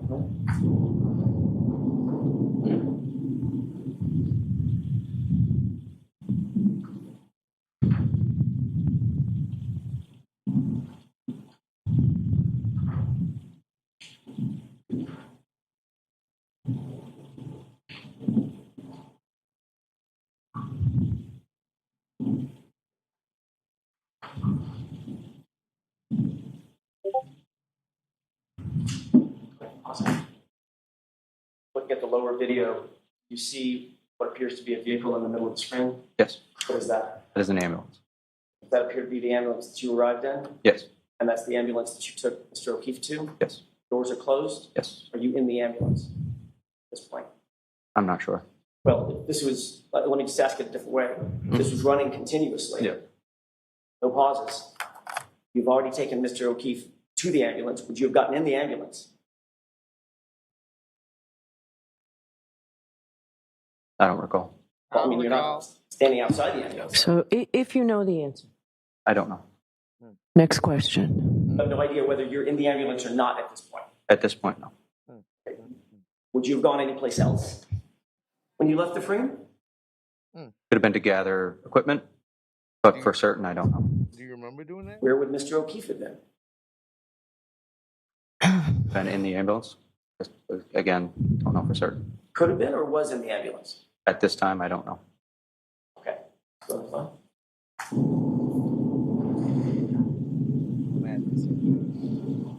top? Okay. Taking a look at both screens, you see the group of people, including the individual with the yellow jacket at the bottom screen, Yes. that appear to be the same from a different angle, same group of people, including the person with the yellow jacket on the top screen. Yes. Who was the person that was directed to get the medical history from my client? McLaughlin. You believe that's Miss McLaughlin? No. You don't think that's her? That's crazy. I'd have to rewind to know where she went. Well, let me ask you a couple of other questions. Looking at the bottom screen, see a police officer? Yes. You see a woman with long hair standing next to the police officer? That appeared to be my client. Yes. There's an individual with a fire jacket on, right? Yes. And she was, Miss McLaughlin was directed to get medical history and interview my client, correct? Yes. Does that appear to be what she's doing right there? Don't know. Objection, Your Honor. Sustained. Yes, sustained. Definitely sustained. Definitely sustained. At this point, where do you believe you were now? I don't remember. Think you might have been in the ambulance? Maybe. I don't remember. You testified earlier, and this has been a continuously running video on the top. Good lawyer, man. Testified earlier that when you left the screen with that gurney, you got in the ambulance, correct? We headed that way, yes. So, Firefighter Flamati, it's not a trick question. Where did you go when you left the screen? It would have been to either gather equipment or to put the patient in the ambulance. You Okay. don't know? When did what equipment did you need to gather? It would have been anything that was left by the patient's side, whether it was a first-in bag, airway bag, any other equipment, basically. You were doing chest compressions. I didn't state that. You didn't say that? I said I did chest compressions at some point. I didn't say I did them continuously throughout the call. So you just put John O'Keefe in the back of the ambulance and went to look for some equipment? Not what I said. So chest compressions were done continually throughout, whether they were done by me or by another provider. I can't tell you specifically. So when you left the screen and John O'Keefe is on the gurney, you're engaged in vital, life-saving, a vital life-saving endeavor, correct? Yes. That had to have been your focus, correct? That was at the time, yes. And you wanted to get him out of the cold, the weather, Yes. because it was inclement, it was freezing out, correct? Yes. So you wanted to put him in the ambulance, right? And you wanted to continue CPR because in your words, you testified on direct examination, you believed that there might be some viability left. Yes. So CPR and life-saving measures were absolutely vital at that point. Yes. You didn't go find equipment, you got in the ambulance, didn't you? Yes. So at this point, you're in the ambulance, correct? At this point, I don't know. You indicated you never got back out of the ambulance after you got in, correct? I don't believe so, no.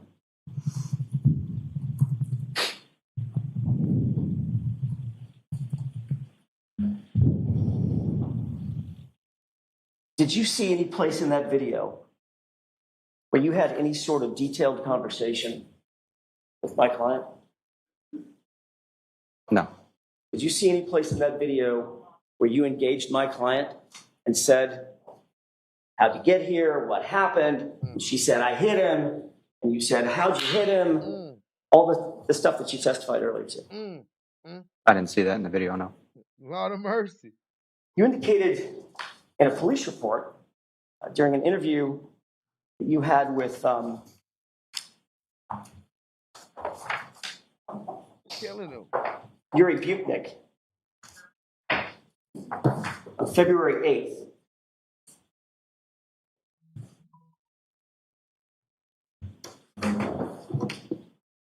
That my client said, I hit him.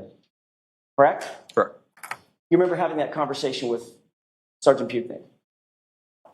I don't recall the conversation, but I'm trusting that your records are accurate.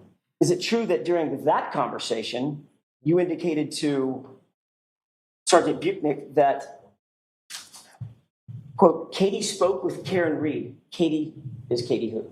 McLaughlin.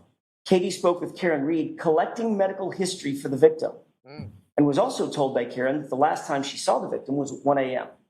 that morning. That is when Anthony, who's Anthony? Would have been myself. That is when Anthony heard Karen say, I hit him, I hit him. Is that what you told Sergeant Buchnick? I don't recall. Does it appear that this is the time, firefighter Flamati, that Katie McLaughlin is getting a medical history from my client, or attempting to? I can't tell from the video. No. You do know, however, that during this time, you're in an ambulance probably 30 or 40 feet away with the doors closed. I don't know. Well, you certainly don't see yourself in that frame, do you? Doesn't appear to be, no.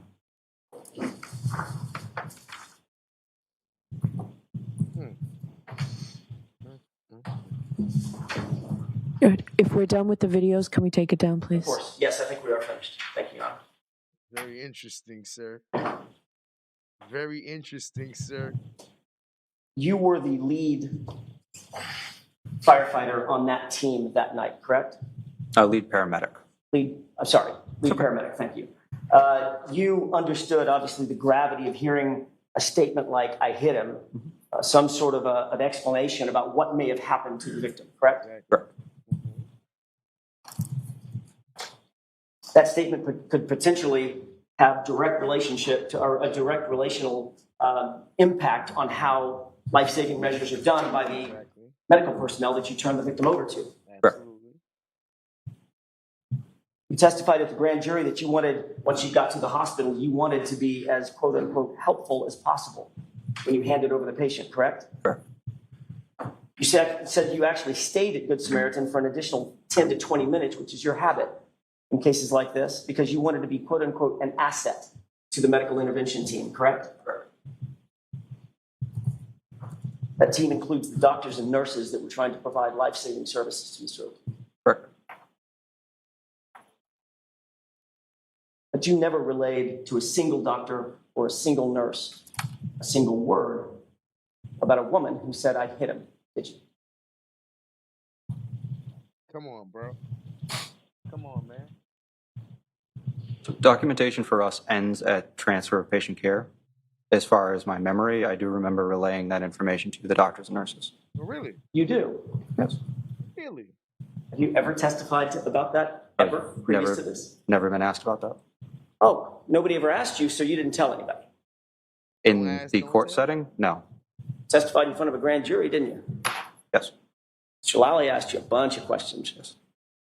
During the course of that conversation that was under oath, did you ever disclose that you told the doctors and the nurses that you heard a woman say, I hit him?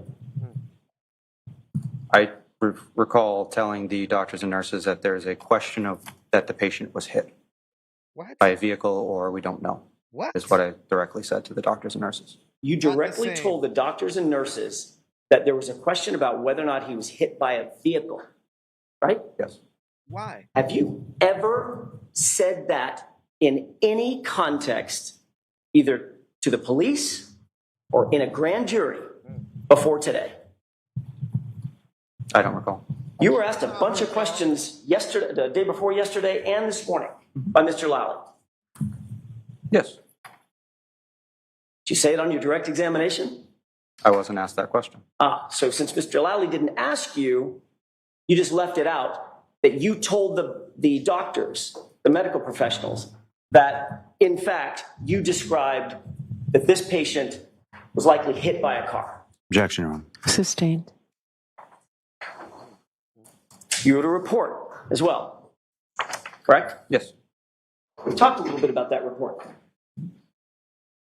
There's an area in the report for a narrative Yes. about your observations, your experiences with this patient, correct? Correct.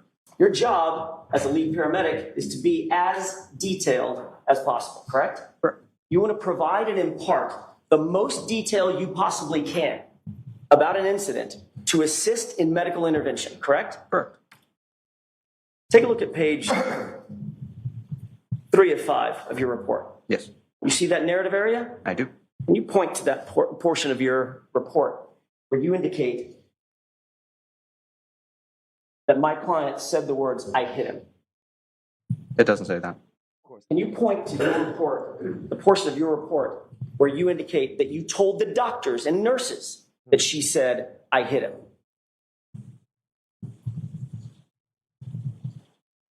Doesn't say that. Can you point to that portion of your report where you indicate that your concern for the patient was that he had been hit by a car? Doesn't say that. This is crazy.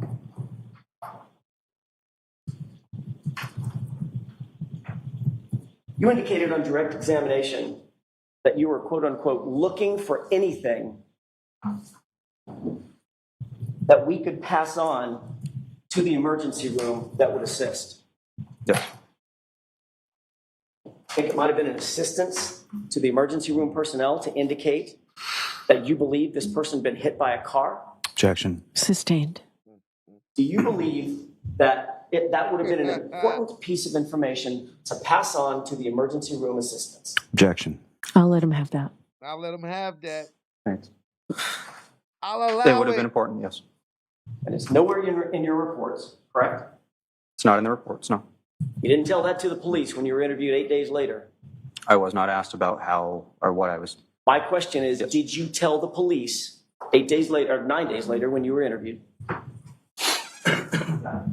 And you didn't tell the grand jury that, correct? No. And you didn't mention that on direct examination in front of these jurors, did you? No. I have a moment, Your Honor. Yes. Yeah. What happened to overruled? Yeah, I'm live. What happened to overruled? You know what I mean? I'll let him have that. Okay. Thanks. That's all I have, Your Honor. Thank you. Hey, Mr. Lally.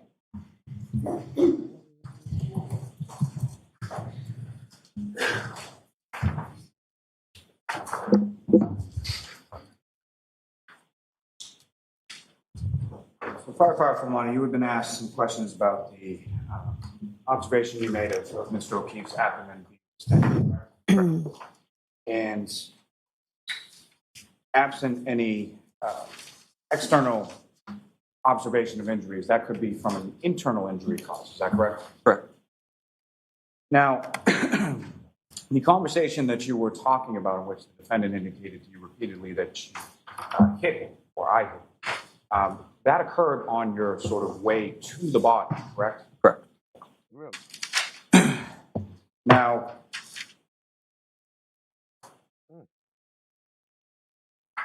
turning back to sort of when you're coming to the scene and arriving at the scene, you've got a call or dispatch in regard to an unresponsive male in the snow, correct? Correct. You know that going there, correct? Correct. And where you sort of bring the ambulance to a stop, there are other vehicles already in that area where Mr. O'Keefe is, correct? Correct. And it's from that vantage point that you're able to then see Mr. O'Keefe's body off the side of the road about 10 feet or so into the lawn. Correct. Now, when it comes to chest compressions, your department, any department, as far as sort of the medical field that you're in, is there any sort of policy or protocol for how long one person should be doing those at a time? So recommendation is always 2 minutes, but it's usually based on the fatigue of the provider. But really the most important thing is just quality of CPR and making sure that they have the best CPR throughout, regardless of fatigue. So it's not recommended that one person do continuous chest compressions for 15 or 20 minutes, correct? It's actually recommended not. And so that would be sort of, when you have that many sort of assets with you on scene, would it be typical for somebody to continue on with chest compressions for that long period of time? Those videos that you were showing up on the screen, have you ever seen either of those videos? No. So you have no idea as far as the times, whether they're accurate, correct? No clue. And whether the videos are synchronous, you have no idea about that either, correct? No.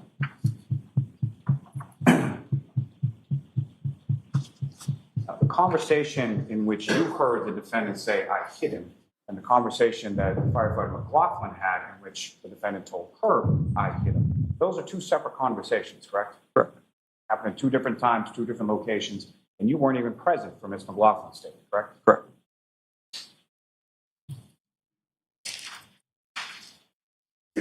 You did, when you were interviewed by the trooper and when you testified before the grand jury, you indicated in both instances that the defendant said to you, "I hit him," repeatedly, correct? Correct. Now, when you were asked questions about what you relayed to the hospital staff, that what you're testifying to, that's your memory of what you told the hospital, correct? Correct. And you indicated in that you had said something to the effect of there's a question about whether or not Mr. O'Keefe had been hit by a car, correct? Correct.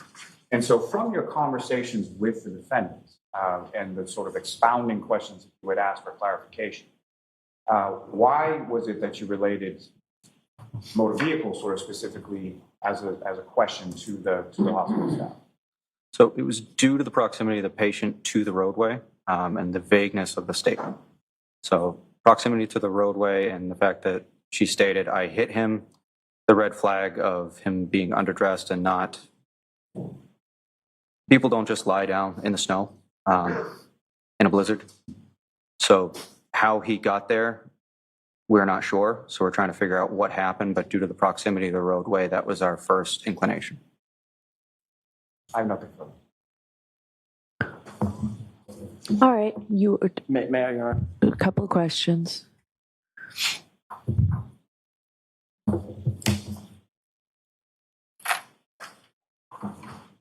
You indicated that it's not recommended that someone do chest compressions for 15 or 20 minutes. Correct.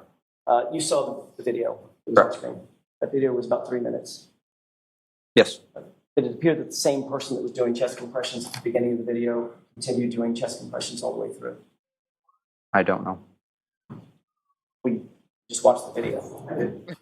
I can't tell you for certain which personnel. We all have yellow coats, so I can't tell you if somebody swapped. I don't know. Did it appear to you in watching that video that the person that started on the chest compressions on the left side of the screen continued all the way through up to the scoop, up to the gurney, and off screen doing chest compressions? Objection. Sustained.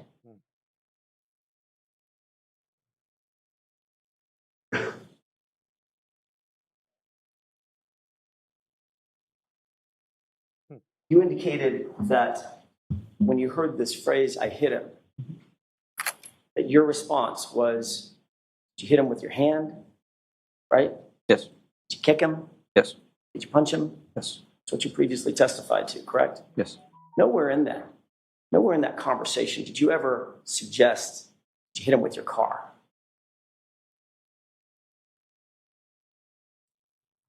I don't recall if I asked her specifically about that. So now you don't recall about that either.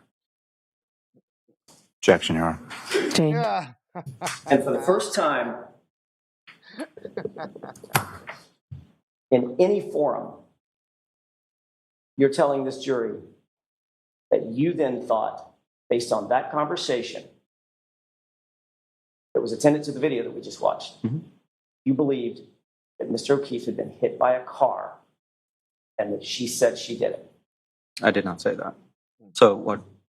Am I allowed to respond? Yes. Yep. So I left it open-ended to the staff of the hospital that these are both possibilities of what happened to the patient. And of course, if you had said that to the staff of the hospital, the staff of the hospital would certainly put it in some of the medical reports, correct? They don't have to. It's really up to them. And you're aware that none of those have that statement. I'm not aware. All set? All right, you are all set, firefighter Flamati, or paramedic Flamati. Thank you. Who is your next witness, Mr. Lally? Yes, Your Honor. The Commonwealth will call Mr. Matthew Kelly. Okay. Another liar, man. I don't know why. Man, these people. Your Honor, may I approach just to retrieve the exhibit? Sure. I think it's right there. They getting caught up in these lies. Well, how so much people got the same false account? What's that about?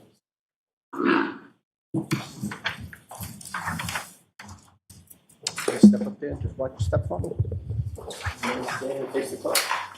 You solemnly swear the evidence you give the court and jury in the case now and hearing to the truth, the whole truth, and nothing but the truth, so help you God. I do. Morning. So you consider stand however you're comfortable. Just bring. Perfect. Thank you. All right, Mr. Lally, whenever you're ready. Thank Good morning, sir. Good morning. Could you please state your name and spell your last name for the record? Sure. Matthew Kelly, Kelly. And what is it that you do for work, sir? I'm a firefighter paramedic for Canton Fire. And how long have you been a firefighter paramedic with Canton Fire? Approximately 2.5 years. And prior to working for the Canton Fire Department, what, if any, other employment did you have within that sort of field? I worked for a private ambulance, first ambulance service for approximately 5 months. And sort of geographically, where was that located? Boston area. Now, prior to you working as an EMT or a paramedic, you worked as an EMT before working as a paramedic? Correct. Okay. And so prior to working as either an EMT or a paramedic, did you have any sort of training or did you receive any sort of certification in regard to being an EMT paramedic? Yeah, so I had to do a 6-month EMT course, and then I had to do a practical and written exam for the course and then for the state to get my EMT. And then for a paramedic school, it was about a 10 to 12 month didactic portion. And then I did a 12-month, I believe it was 200 hours clinical in the hospitals. And then I did 300 hours ride time. And then I had to do a practical and written exam for the course and also for the state. And now with Canton Fire, I'm getting precepted as a paramedic. And when you use that term as far as precepted, what exactly does that term mean within your?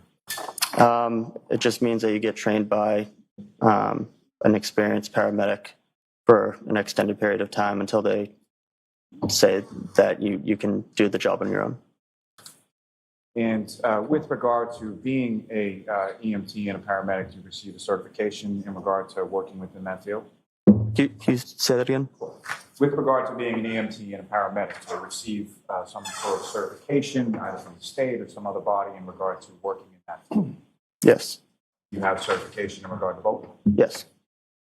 And is that certification up to date at this point? Yes, it is.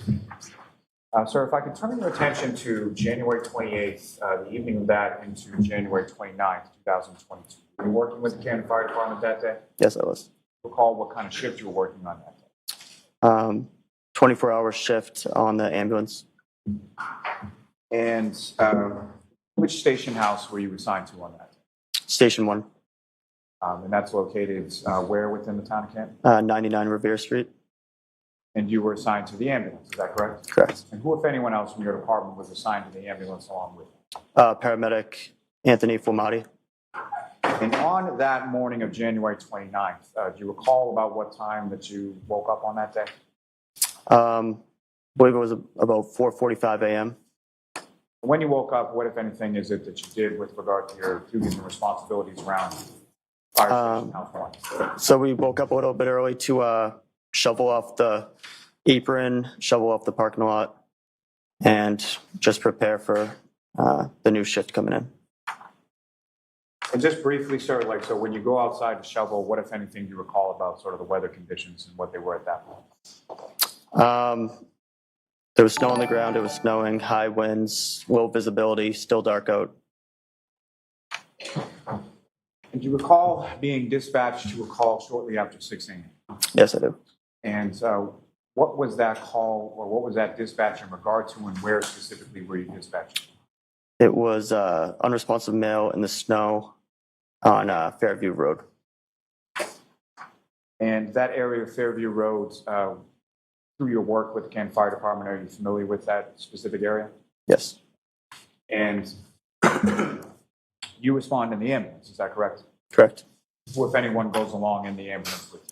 Fulmati was in the passenger seat, and then paramedic Tim Nuttall was in the back. Who was driving?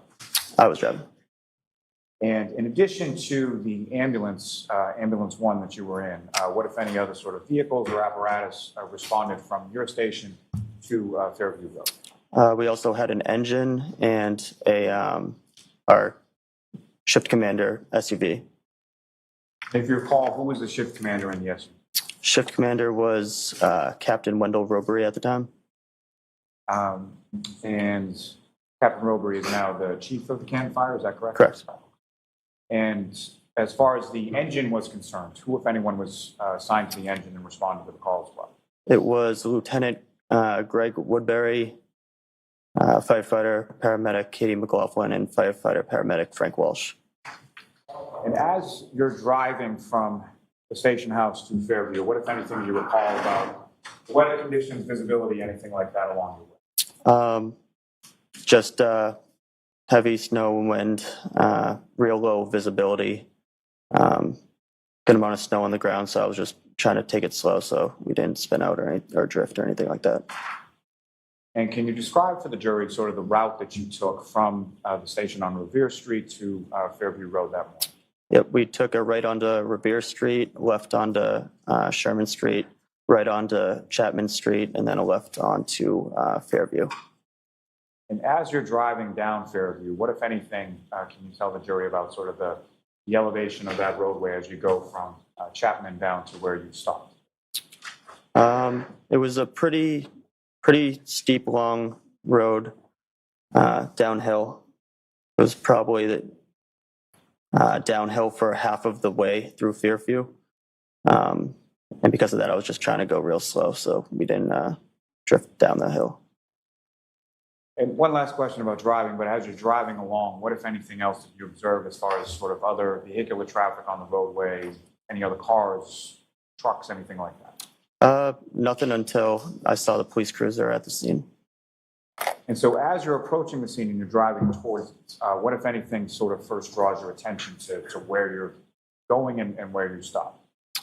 So it was just real low visibility, but we could see blue lights at the time. So just kept going towards the blue lights and knew that it would be in that area. Now, where do you stop in relation to the cruiser? I believe they were facing towards us, so we would be in front of them. And at some point, you're being dispatched for an unresponsive male party, correct? Correct. And so when you're pulling up to the scene, you see the cruiser, are you able to also see any sort of unresponsive male party? Not when I'm in the truck. I had to get out of the truck to see. And when was it and how far away from it were you at the first time that you observed the unresponsive male? Once I got out of the truck, I was probably had to be about like 5 feet away until I could see the victim. And at this time when you're arriving, sometime shortly after 6 a.m., is it light out, dark out, or something? It's dark. And just so we can stop saying unresponsive male, at some point you identified who the patient was that you eventually treated and transported. And who did you identify him? Mr. O'Keefe. The John O'Keefe, is that correct? Correct. So you get out of the vehicle. You all get out at the same time, is that correct? Relatively, yeah. And where is it that you, firefighter Fermati and firefighter Nuttall, go? So we first go to pick up some of the bags and stuff that we would need to conduct a arrest, and then we just go straight over to the body and some people that were around there. And with regard to the bags that you retrieved, what kind of bags are we talking? We'd take like a first-in bag that has miscellaneous stuff. We'd take an airway bag, and we would take a cardiac monitor. And when you indicate, as far as where Mr. O'Keefe was, who, if anyone else, or what, if any other people were in that same area? Can you say that one more time? When you first go over to where Mr. O'Keefe is, Mm-hmm. who, if anyone, or how many other people are in that general area? When you Sure. I remember seeing a police officer and 2 women. Two women. And as far as where Mr. O'Keefe was, first of all, how was he positioned in relation to the town? He was on his back, probably about around a fire hydrant, probably about 5 or so feet from what I saw would be the street. So you believed about 5 or so feet in from the road, correct? Correct. Now, with regard to Mr. O'Keefe, when you first come over, what, if anything, did you observe as far as snow on him or around him or in the area where? I don't really recall. Do you recall how Mr. O'Keefe was dressed when you first get over there? I believe he was wearing a hoodie, like a sweatshirt and jeans, and remember he had one shoe on, but forget which shoe it was. You don't recall which shoe it was, but if there was one shoe on his foot at that point. Correct. And when you first arrive at this patient, at Mr. O'Keefe, what is it that you and the other firefighters are doing in regard to treatment at that point? So the other firefighters were checking for a pulse, and then after that, I was getting some of the supplies, and then we would start compressions and start moving them into the ambulance so we could get a better look at them and what we were doing. When you say start compressions, what kind of compressions are you referring to? CPR. Chest compressions, Yes. correct? And based on your training experience, is there some sort of protocol as to how long one individual should be doing chest compressions? So we want early and continuous chest compressions for as long as the person is pulseless. We will take breaks in order to check for a pulse and check for rhythm changes. And so when breaks are taken, is that one person that's doing those same compressions the entire time, or is it switched off or something? We try to switch off every few minutes. Now, when you first approach where Mr. O'Keefe is on the ground, what, if any, sort of injuries, if at all, did you observe on Mr. O'Keefe at that time? On the ground, I didn't observe any injuries or recall seeing any injuries at the time. It wasn't until got him in the ambulance that I saw some injuries. And so from that sort of initial assessment and initial sort of treatment of the patients, what exactly does that sort of assessment and treatment consist of when Mr. O'Keefe is on the ground? Basically just checking for breathing and if he has a pulse. It was pretty dark and very low visibility, so we wanted to get him out of the conditions and into the ambulance to kind of further assess him. And from your sort of initial assessment, did he have a pulse and was he breathing? No. And so want to get him out of the conditions, and how was that accomplished? I believe we used a scoop board or a scoop stretcher. It's just a backboard that breaks into two pieces that you can slide underneath the victim or the patient. We used that, and then we had picked him up and put him onto our actual EMS stretcher, and then just put the stretcher into the ambulance. And where was the stretcher sort of placed in regard to where, or in relation to where Mr. O'Keefe was 5 feet off the road? I don't recall. I don't recall. Now, once you get to the ambulance, what, if any, difference did you notice between sort of the lighting in the ambulance versus the lighting outside on the lawn? So there was very low visibility outside. There was great visibility inside with the lighting all around the back of the ambulance. And so once you're in the back of the ambulance, what, if anything, did you observe or note at that point in regard to any injuries you observed to Mr. O'Keefe? He had like a swollen black and blue right eye, and he had some blood around his mouth. Now, as far as Mr. O'Keefe was concerned, during treatment, you're touching or making contact with Mr. O'Keefe's body, correct? Correct. And during the course of that, what, if any, observations or what, if anything, did you note in regard to sort of tactile observations of Mr. O'Keefe? He was very cold to touch, very stiff, almost frozen-like. Yeah. Now, at some point during the course of your treatment in the back of the ambulance, are his clothes removed? Yes.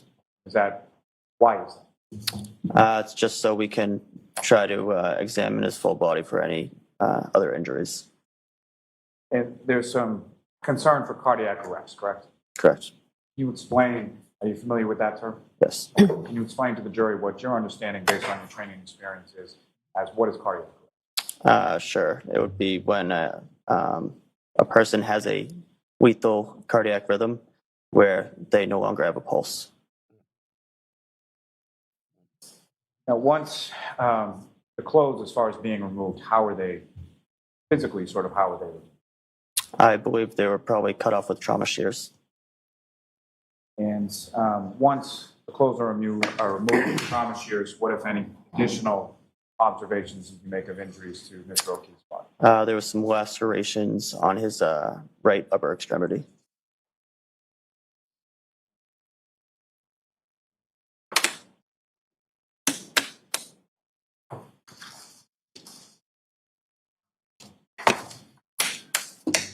Now, the chest compressions that you were talking about, was that continuous sort of throughout the patient care with respect to Mr. O'Keefe? Yes. And in addition to that, what, if anything, was done with respect to body temperature for Mr. O'Keefe once in the back of the neck? So we did some rewarming. So we did heat blankets and warm fluids. And as the chest compressions continue in the back of the ambulance, what, if anything, did you observe with regard to Mr. O'Keefe's nose or mouth? I remember that there was some blood or vomit or bile coming out of his mouth.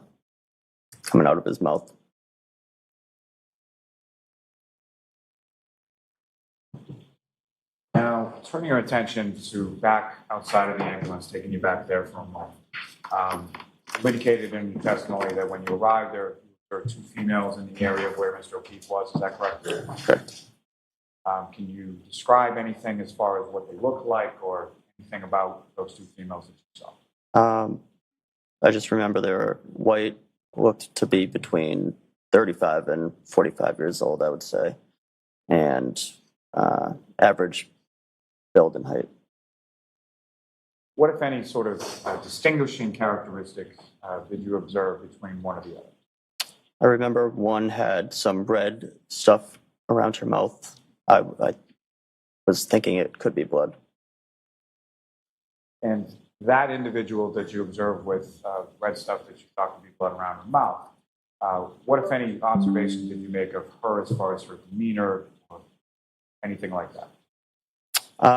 She was just acting kind of erratic and kind of running around screaming different things.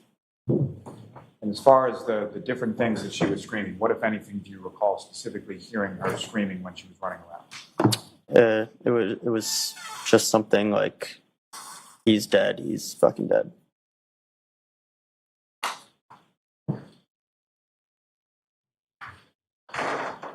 Is that something that she said once or more than once or something? At least twice. As far as that sort of phraseology, was that consistent throughout? I would say so, yes.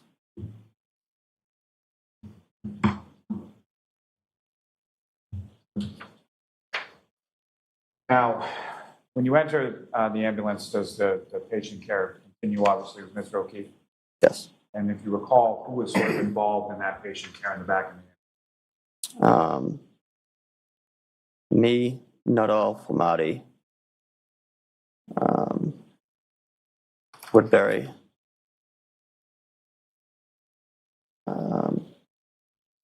Walsh, and McLaughlin came in a little bit later. I'm not sure if she did any patient care or not. So the majority of the people from your department that responded to the scene at one point or another were involved in patient care with regard to Mr. O'Keefe. Correct. Now, you drove the ambulance to Fairview, is that correct? Correct. And so for the transport from Fairview, what hospital did you go to? Good Samaritan. So for the transport from Fairview to Good Samaritan, who drove the ambulance then? McLaughlin. And so firefighter McLaughlin's driving, where are you located within the ambulance? I was in the back with Nuttall and Flamati. Do you recall sort of specifically what, if anything, you were doing with regard to patient care during the transport phase? So I was just helping them. Transport phase, I was doing compressions before, but we had switched them over to a automatic compression device. So I was just involved in helping ventilate and suction. And was there who, if anyone else in the back of the ambulance was also sort of working on the airway portion? We've Nuttall, and I forget who else. Now, during the course of transport from the scene when you arrived to Good Samaritan, what, if any, change did you note in reference to Mr. O'Keefe as far as heart activity, respiratory, anything of like? No changes.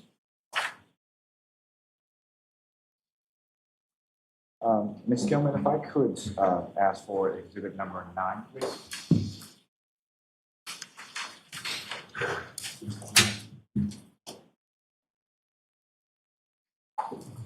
Firefighter Kelly, I'm just directing your attention to the screen and what's been marked as exhibit number 9. Do you recognize that? Yes. And what do you recognize that? The location of the scene. For the house that you responded to on January 29th, is that correct? Correct. And Ms. Gilman, if I could also have exhibit number 18.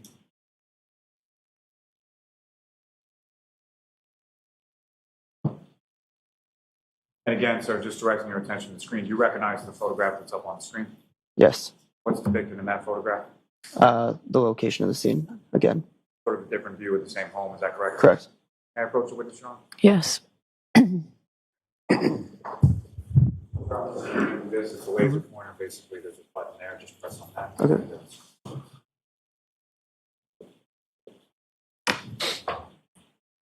Firefighter Kelly, with using that laser pointer that you have now before you, if you could, please direct the jury's attention on the screen to whereabouts you located Mr. O'Keefe in that supine position when you first arrived. It's about this area right here. Thank you, sir. I have nothing further to this witness. All right, cross-examination. Yes, may we approach for a minute? Okay. Jurors, remember, you can stand up and stretch anytime you go to someone.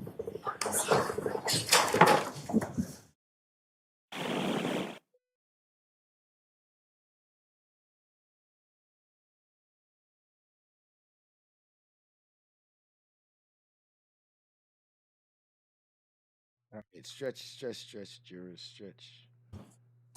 Now, with Correct. Hold on. About to go down. Hold on, it's about to go down.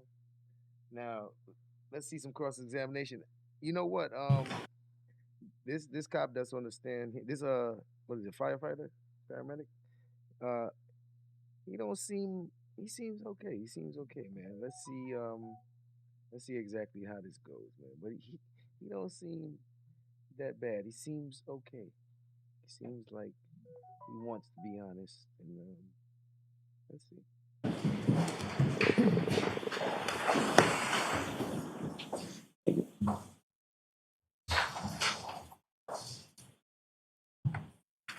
Good morning, sir. Mr. Kelly, you and I have never met before, correct? Correct. We've never had a conversation Correct. in or out of court. Correct.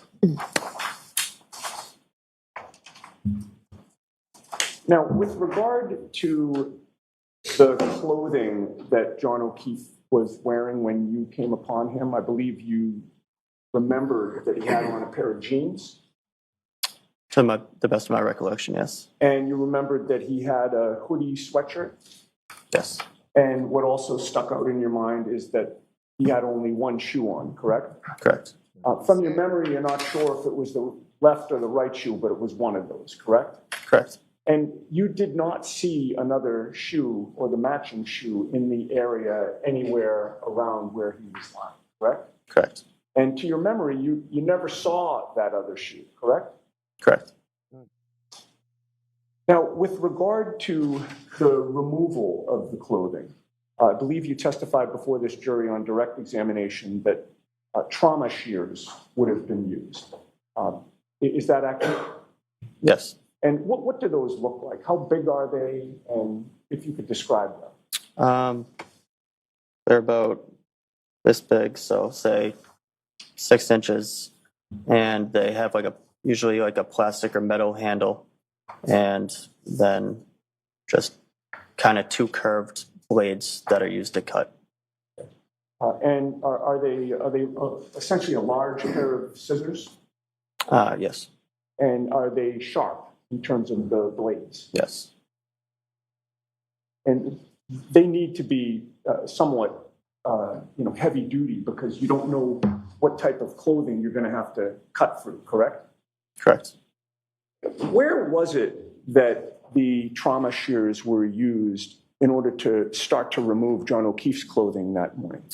I don't recall. Do you recall if it was before he was put into the ambulance, during the ambulance ride, or after he was at the hospital?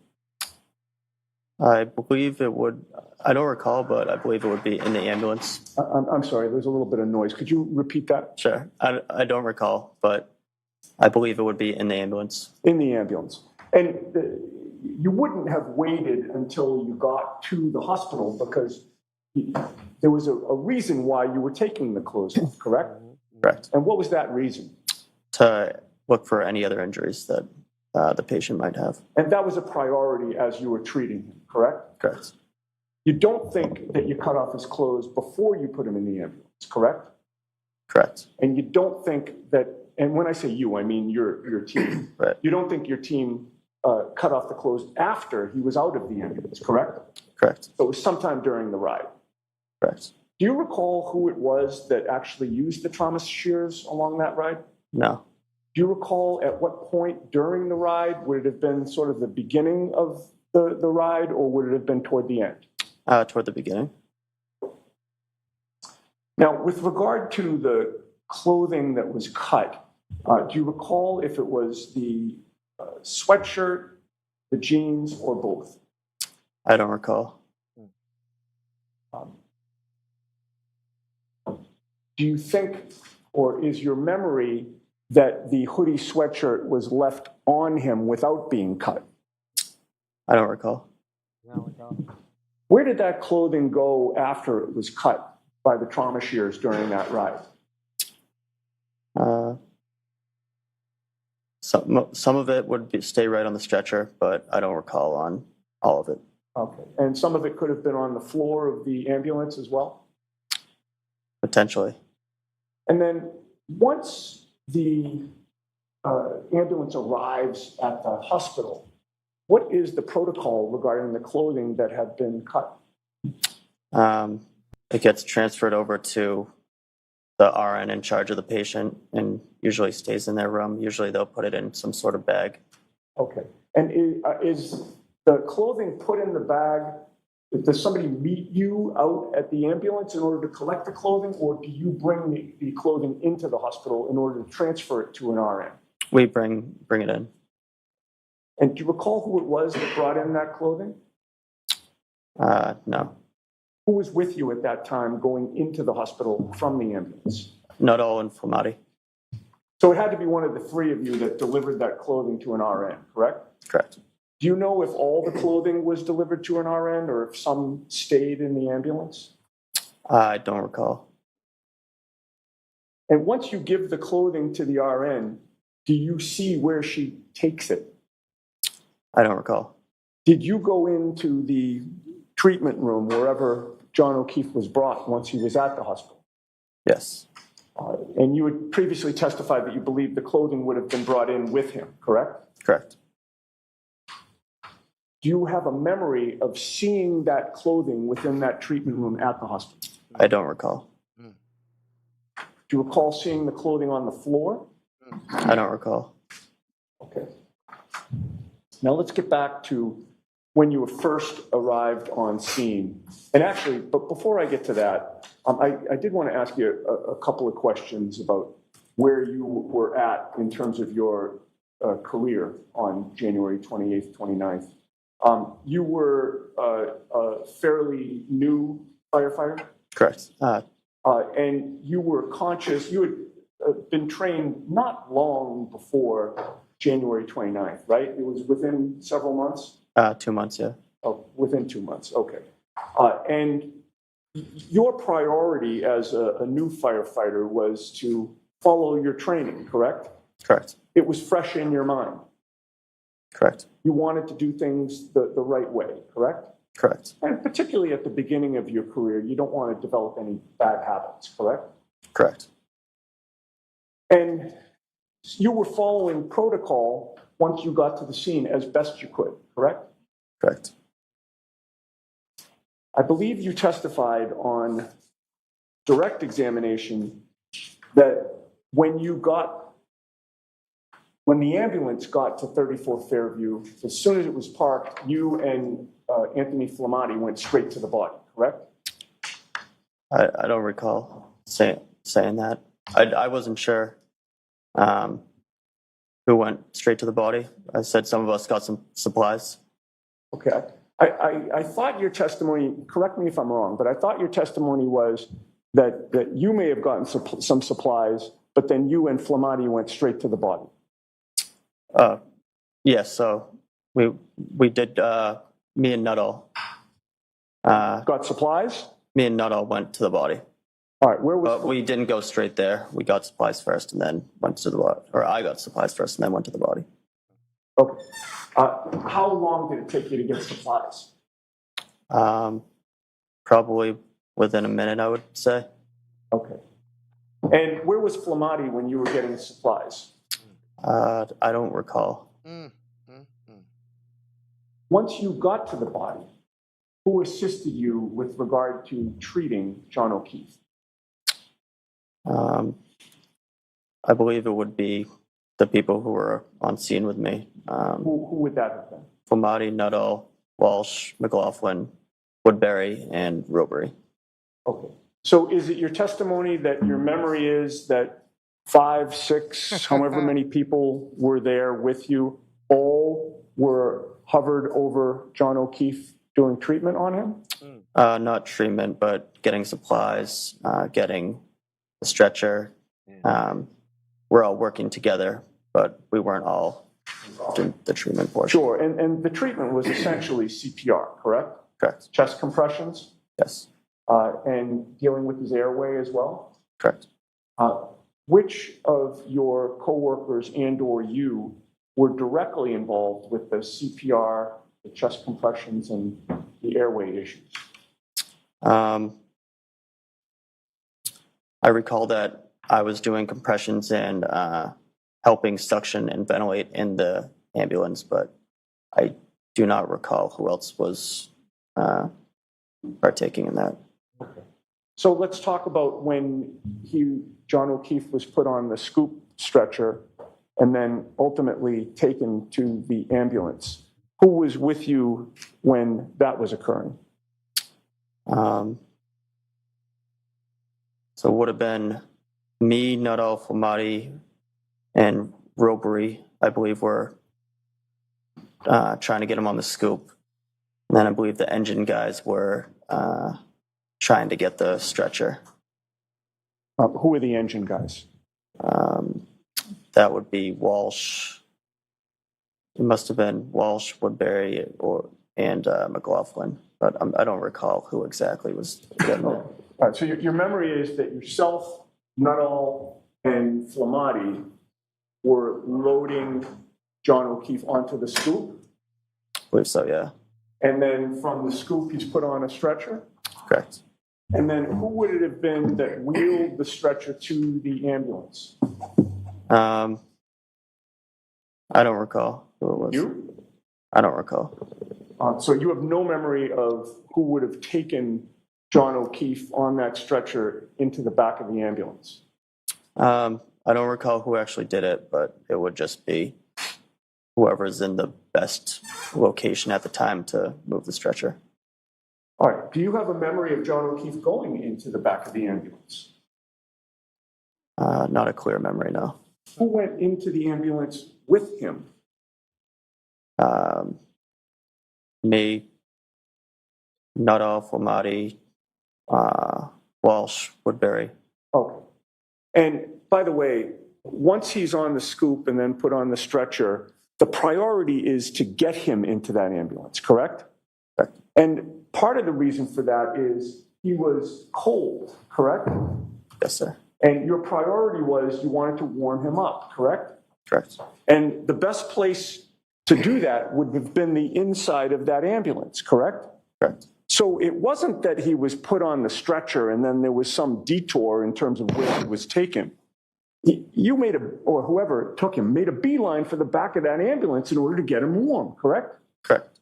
And once he's in the ambulance, the priority at that point would be to close the doors of the ambulance, correct?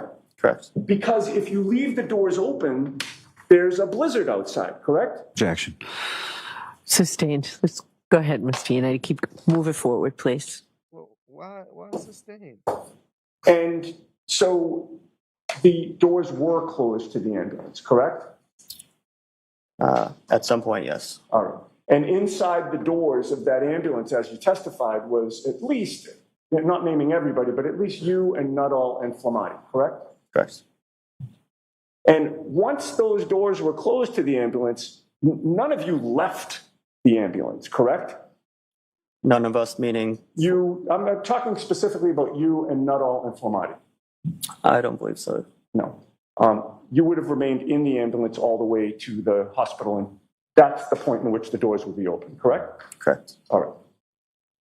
Now, I'd like to ask you some questions about the scene that you came upon in terms of the people who were there when you arrived, sir. You had previously testified that you saw, I believe you testified that you saw two women and a law enforcement officer already on scene, correct? Correct. One of those women appeared to have blood around her mouth, correct? Correct. It was something red, but you assumed that it was blood, correct? Correct. And that led you to also believe that she had rendered or tried to render CPR, correct? Objection. Is that what you thought? Yes. Okay.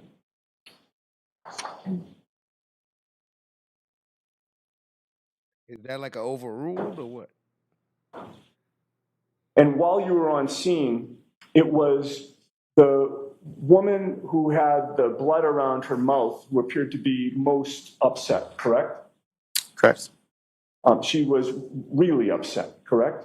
Yes. Would you go so far as to say she was distraught, Yes. hysterical, Yes. frantic? Yes. And you heard her say, he's dead, he's fucking dead, something like that, correct? Correct. And she didn't say it in the tone of voice that I just said it, correct? Correct. She was screaming when she said that, correct? Correct. It was very easy for you to discern that her words were, he's dead, he's fucking dead, correct? Correct. And she repeated it more than once, correct? Correct. And it's fair to say that at no point in time did you ever hear her say, I hit him, I hit him, I hit him, correct? Correct. And you would agree with me, sir, that you have been extremely consistent in terms of your memory of what she said, correct? Correct. You've been asked these questions not for the first time by Mr. Lally or me in court today. There have been other occasions where people have asked you, what did the woman with the blood on her mouth say when she was on scene, correct? Correct. You were asked that by Trooper Proctor on February 9th of 2022, correct? I don't recall. It's probably unfair of me to say the date, but you do recall speaking to a state trooper not long after these incidents, correct? Correct. And to that state trooper, you told him that what she said was, he's dead, he's fucking dead, correct? I don't recall. You don't recall saying anything differently than that, do you? I remember saying a lot differently, but I might have also said that. I just don't recall. Well, you don't, and let me rephrase that. You don't recall changing her words at all. You recall, you've always said he's dead, he's fucking dead, correct? Correct. That was not only to the state police on February 9th, but then in April of 2022, you were in a grand jury setting, correct? Correct. There was no defense attorney there on that day, correct? I don't believe so. You don't remember seeing me there? No, I didn't see that. Mr. Lally was asking the questions, correct? Correct. And there, you also said that what the woman with the blood on her mouth said was, he's dead, he's fucking dead, correct? Correct. And you've testified to that today. Yes, sir. You've never changed that story, correct? Correct. And that is because the truth does not change, correct? Correct. I agree. it makes so much sense. This guy's version of what she said makes so much sense because she's been trying to give him CPR and it's not working. And according to what all of them said, when they got there, the man is stiff. He's already dead. And she's panicking and she's going crazy because it's clear to her after trying to give him CPR that this dude is dead and she's losing it because he's dead. But what all those other people is saying is, she said, is he dead? Is he dead? Is he dead? And that was kind of like, I really was questioning that. I really couldn't understand, like, if she's giving him CPR, if he's been there for hours, if he's already frozen, you don't think she would have realized he's pretty much dead? But what this guy's saying makes more sense to what she would have said, or what make it just makes more sense. And he didn't hear that other stuff that they said about, she said, I hit him, it's my fault. He didn't hear that. And he's the new guy, it seems like. All right, at this point, I'd like to play a 15-second portion of a video, which I would offer as the next exhibit, Your Honor. Okay, so we'll watch it and then you can Thank you offer very it. much. With no narration, right? Never. And before you start, I'm not as interested in the video, sir. I'm interested in the audio. So if you could, listen as best you can. Sure.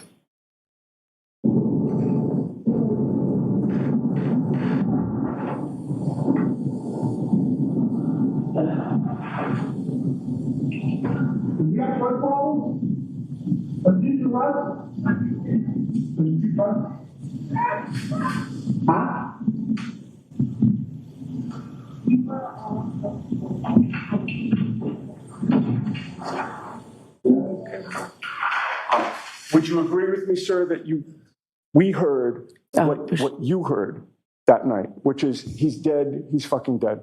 It was kind of hard for me to hear. I couldn't really hear heard it about, either. does he do drugs? I couldn't really hear the background. I may have a moment. Okay.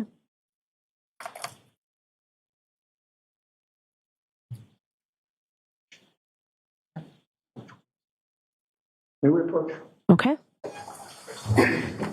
We approaching. I don't be hearing. I don't know, man. I be trying to listen carefully, but I'm not hearing. It's real hard to hear clearly.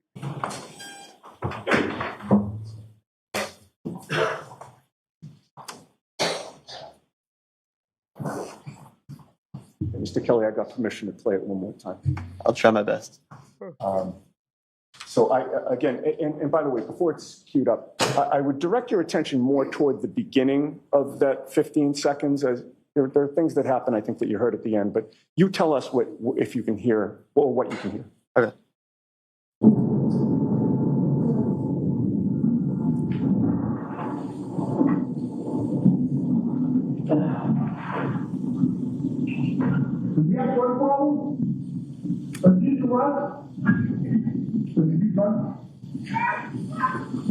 That's enough.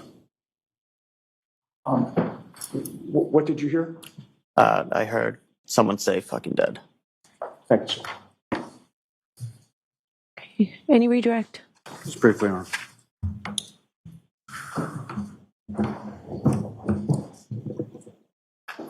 Mr. Kelly, from that video that was just up on the screen, you indicated that when you got to the scene, you saw the cruiser and parked sort of behind the cruiser, correct? Around the cruiser, yeah. So from that video, you didn't see the ambulance that you were driving anywhere in, correct? Correct. You have no idea whether or not you were even on scene at that time that any of those statements that were made in that video were made, correct? Correct. Now, as far as patient care was concerned, were sort of all of you, being yourself, firefighter Flamati, firefighter Nuttall, firefighter McLaughlin, firefighter Walsh, firefighter Woodbury, were you all together all the time, or were you doing separate things in separate places during the course of your time on scene? Separate things in separate places, yeah. So fair to say that everything that you heard may not be everything that someone else that was there from your department that day heard, correct? Correct. And conversely, something that someone else heard may not be necessarily something that you were in a position to hear that day, correct? Correct. You also asked some questions about sort of using the shears and cutting off Mr. O'Keefe's clothing during the ride. Is it your testimony that that was in the back of the ambulance, correct? Correct.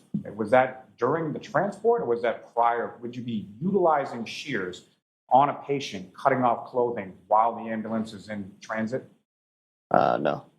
So if it was in the back of the ambulance, that would have been prior to the ambulance leaving the scene and going to Good Samaritan, correct? Correct. Nothing further. Your Honor, the only thing I would offer is the video that I played. I All have it. right, so we will do that. Thank So, you.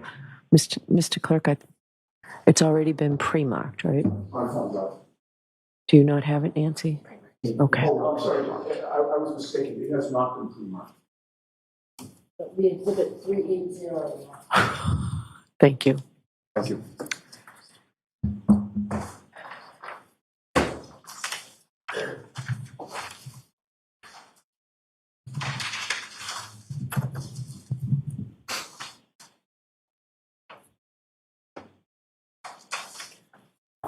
All right, so we're all set? Yes, thank you, Your Honor. Okay. Thank you, you're all set. sir. Thank you.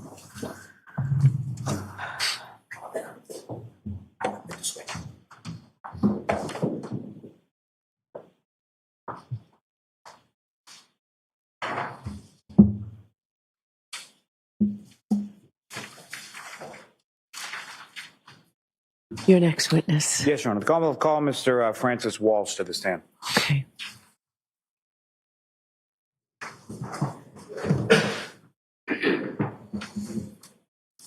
Tori, what do you have for today? Numbers.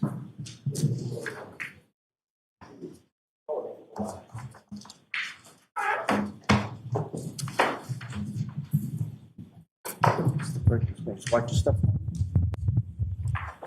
Standing and face the clerk. You solemnly swear the evidence you give to the court and jury in the case now and here and should the truth, the whole truth, and nothing but the truth, so help you God.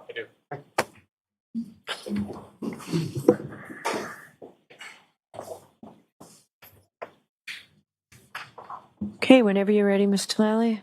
Thank you. Good afternoon, sir. Good afternoon. Could you please state your name and spell your last name? Francis Walsh, W-A-L-S-H. And what do you do for work, sir? I'm a lieutenant paramedic with the Canton Fire Department. And how long have you been a Whole fire department. firefighter paramedic with the Canton Fire Department? Just shy of 10 years. And you indicated that you have the rank of lieutenant, is that correct? That's correct. And how long have you been a lieutenant with Canton? Since September of last year. Now, with regard to, you have certifications both as an EMT and a paramedic, correct? That's correct. And with regard to those certifications, when was it first that you sort of received those? I received my paramedic certification in June of 2014. That's when I was officially certified. Is that something that you've been subject to sort of continuing educational components and recertification since then? Yes, yeah, every 2 years we have to recertify and take continuing education classes. And is your certification up to speed at this point? Yeah, it's current. I just recertified last month, actually. Now, if I could turn your attention to the evening of January 28th into January 29th, 2022. Recall that day? I do. And were you working that day with the fire? I was. And what kind of shift were you working on that occasion? 24-hour shift, which is standard.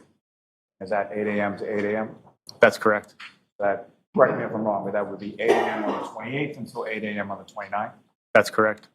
And so where were you assigned to on that particular day? I was assigned to headquarters, which is on 99 Revere Street, and my position was engine driver. So fair to say people within your department get different sort of assignments on different apparatus based on the different shift that they're working. That's correct. And your assignment that day was the driver of the engine? Correct, yes, engine 3. Now, beyond sort of your assignment as the the engine driver in that particular shift. What, if any, sort of specialized assignment do you have, or did you have at that time in regard to snow removal? Yeah, so on that particular shift, I was also the snowplow driver. We have an in-house truck and a snowplow for the fire department, and that was my responsibility on that shift. How many people within your department have that sort of responsibility when it comes to snowplow driving? It kind of depends group to group. So some working groups will just kind of rotate and have a different person do it each time. At that time, the group that I was on, I kind of had the most experience plowing, so I was always the go-to person to be in the plow truck when it snowed. And so with respect to that duty, about what time did you sort of get up on that morning of the 29th? I believe it was around 4 a.m.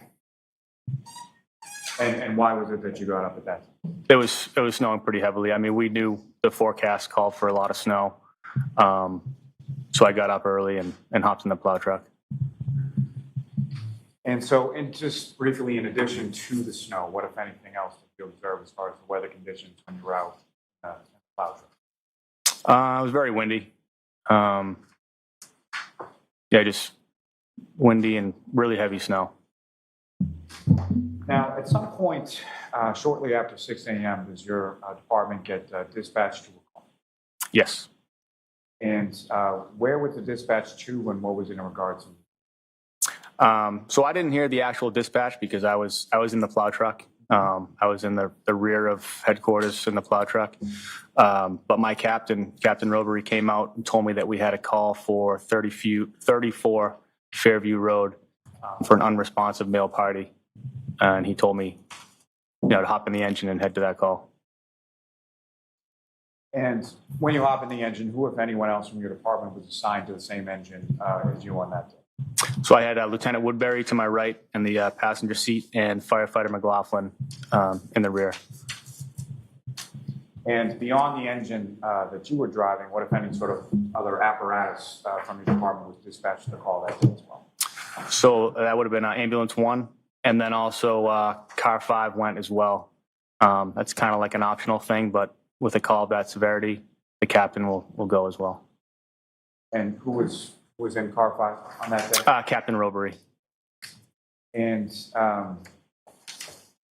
you drove the engine, is that correct? That's correct.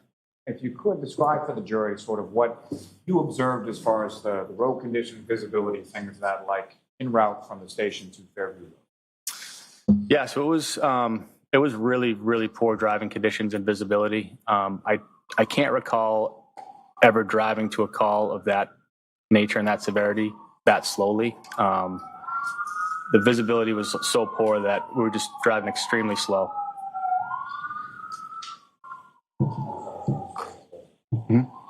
Sirens go further away. Okay. And from, if you could describe to the jury sort of the route of travel that you took from Station 1 to Fairview Road. Sure. So out of Station 1, take a right onto Revere Street, and then a left onto Sherman Street, a right onto Chapman Street, and then a left onto Fairview. Now, if you recall, what was sort of the order? You're all sort of dispatched and you're all sort of responding around the same time, being Car 5, the ambulance, and the engine, correct? Correct. And if you recall, what was sort of the order of the vehicles in response? So Engine 3, we were the last vehicle for the fire department to arrive on scene. So when we arrived on scene, Ambulance 1 and Car 5 were already on scene. And if I could ask, just sort of as you're turning on to Fairview Road and you travel down, what, if anything, do you know about sort of the elevation of the roadway as you're driving down to it? It's a downhill grade. Yeah, it gets a little bit steep at one point. And the residence that you eventually stopped at or responded to, where was that in location in reference to when you first turn on to Fairview, about how far down is the residence that you eventually go? Pretty far down. I believe it's one of the last houses on Fairview. And the residence that we're talking about is, from your perspective, when you're driving down there, is that on your left or right or something? Left. And as you're approaching the scene, what is it sort of that you see before you as, how do you know where to stop and where you're going? Yeah, so, I mean, like I said, visibility was really poor, but there was ambulance 1, car 5, at least a couple of police cruisers on scene before us, so it's kind of hard to miss that. So that's how we knew where to stop. Now, in regard to, you're responding to an unresponsive male, correct? Correct? And just to be clear, at some point you were able to identify, or you were told what the identity was of that unresponsive male patient, correct? That's correct. What was his name? John O'Keefe. And so with respect to Mr. O'Keefe, as you're approaching the scene, when was the first time that you were able to sort of see where Mr. O'Keefe was on scene when you arrived? It wasn't until a little bit after we actually arrived on scene that I could see the patient, because as we pulled up, the ambulance was blocking our line of sight to where the patient was, so I couldn't see him right away. And what was sort of the I know you talked about visibility, but as far as had the sun come up yet? No, it was pitch black. And so when you arrive on scene, what is it that you and sort of the other people on your engine are doing in relation to patient treatment? So at that point, I got out of the engine and I started walking towards where the ambulance crew was. But at that point, firefighter McLaughlin was coming around to the rear of the ambulance to get the stretcher out.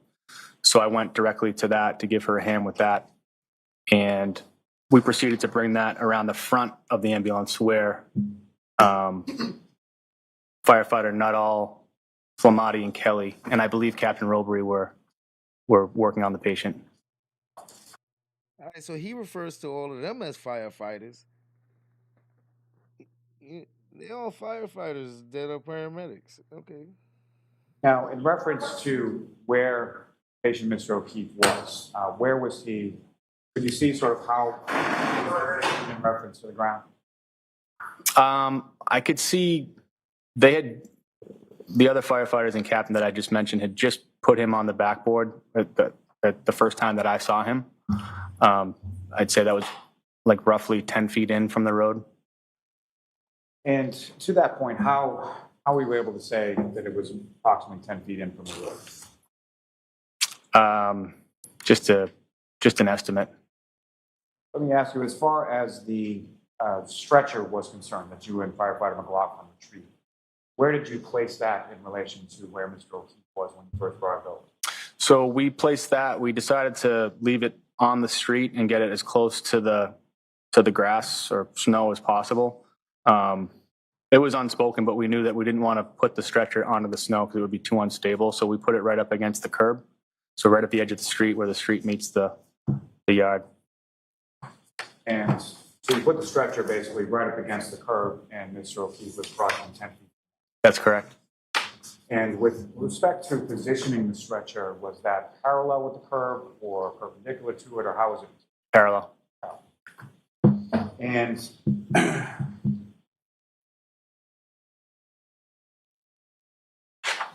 mentioned that obviously Mr. O'Keefe is on scene, and there are a number of different firefighters from your department, correct? That's correct. There was at least a police cruiser. Did you see any officers sort of around the scene? Yes, I remember Officer Saraf and Sergeant Good. And with respect to civilians, what, if any, civilians did you observe around the scene? I observed 2 female civilians. And where were they in relation to where you were, or in relation to where Mr. O'Keefe? I mean, they were pretty worked up, so they were moving around quite a bit. But I'd say they were somewhere in between myself and the stretcher and where Mr. O'Keefe was. And did you yourself have any conversation with either of the 2 females that you saw? I did not directly, no. And you just testified a little bit before that they were upset. Is this so both of them were? Yes. And what, if anything, leads you to that sort of conclusion as far as their demeanor? What, if anything, did you specifically observe? I mean, I observed one of them like screaming and crying. and they were both just frantically like moving around a lot. As far as the one that you observed screaming or crying, do you recall specifically what, if anything, that person said? All I recall her saying was, "Is he alive?" Now, with respect to Mr. O'Keefe, Wow. as far as his clothes, what, if any, Wow. He heard, "Is he alive?" Others heard, "Is he dead?" One guy heard, he's fucking dead." I don't think he heard anything with the word alive in there. I don't know. I don't know. observations did you make of his clothes? The notable observation that I made was that he was missing one shoe, his right shoe. And where was Mr. O'Keefe when you made that observation of missing one shoe? It was when we put the stretcher into the ambulance, the stretcher lifts up, so it's kind of right at my face, and that's when I noticed it. So at the time he was being placed in the ambulance, you only had one shoe based on what you saw. That's correct. Now, once Mr. O'Keefe is in the back of the ambulance, where did you go? So I stayed down at the feet. I was positioned right by his right leg. And what, if any, difference did you know between sort of the lighting conditions outside on the lawn versus the lighting conditions in the back of the ambulance? In the back of the ambulance, it was dramatically better. And so once in the back of the ambulance, what, if anything, did you note or observe as far as injuries to Mr. O'Keefe? I noticed a hematoma on his right eye, and I noticed some blood coming from his nose. And just to be clear for the record, so when you say hematoma, based on your training experience, can you explain what your understanding of that term is to the jury? Swelling and bruising.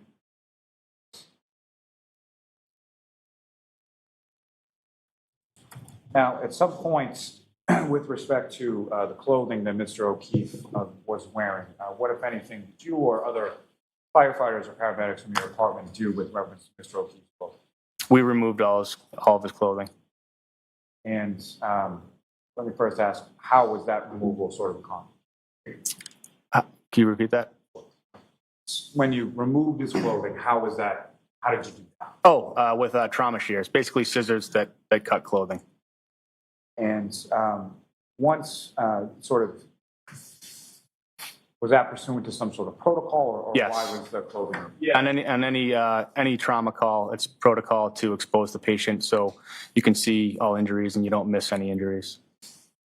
And once the clothing was removed with the trauma shears, what, if any, additional injuries or anything did you observe on Mr. O'Keefe's body? I noticed some scratches and lacerations on his right arm. Now, in reference to treatment in the back of the ambulance with regard to Mr. O'Keefe, what, if any, sort of role in that did you sort of assume, or were you sort of assigned by the lead paramedic? Yeah, so I was responsible for the IO drill and access. It's an intraosseous access. Can you explain to the jury sort of what that is and how that's accomplished? Yeah, so you do that instead of IV access. So when somebody's in cardiac arrest, it's really hard to get an IV. So what you do is you actually drill into a bone, and you can administer medication and fluids like into the bone marrow space. And so pursuant to, so Mr. O'Keefe was undergoing cardiac arrest, correct? Correct. Can you explain your understanding of that term based on your training experience to the jury? What is cardiac? There's no cardiac function. His heart isn't pumping blood anymore. And so what, if any, sort of protocols are there as far as medication administration is there in reference to a cardiac arrest? Yeah, so the frontline medication for that is epinephrine. That's what we gave through the IO access. What is the purpose of the epinephrine? Epinephrine, I mean, basically in layman's terms, it gets the heart pumping again, if that's a viable option. And in addition to the epinephrine, what, if any, other medication was administered through the IO? I believe that was it. As far as when I was on scene, it was just epinephrine. Do you recall anything about salines? Oh, yeah, saline as well, but, it's not a medication. But, yeah, we also administered saline. What is the purpose of the saline? Saline is just to increase blood volume. Now, as far as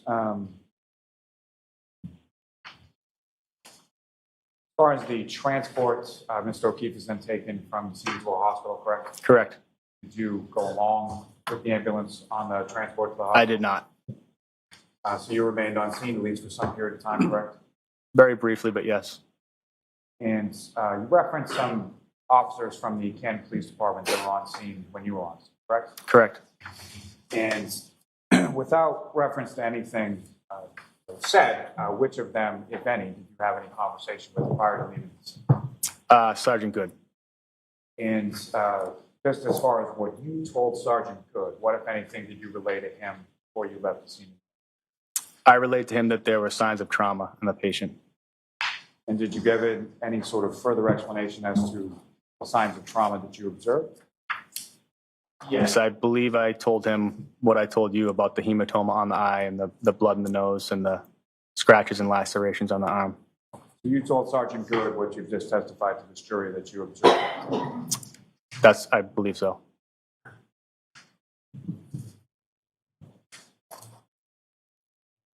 Ms. Gilman, if I could ask for exhibit number 18.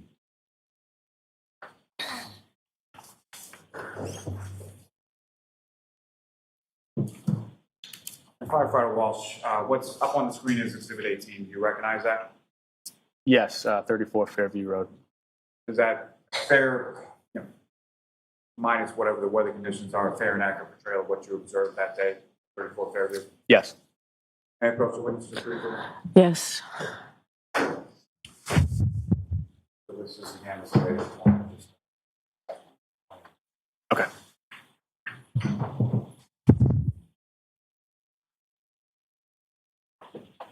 And so, Firefighter Walsh, if I could ask, using that laser pointer, if you could direct the jury's attention to where within this photograph, if you see it, that you observed Mr. O'Keefe's body when you first arrived. Right in that general area. Thanks. May I have one moment, Your Honor? Yes.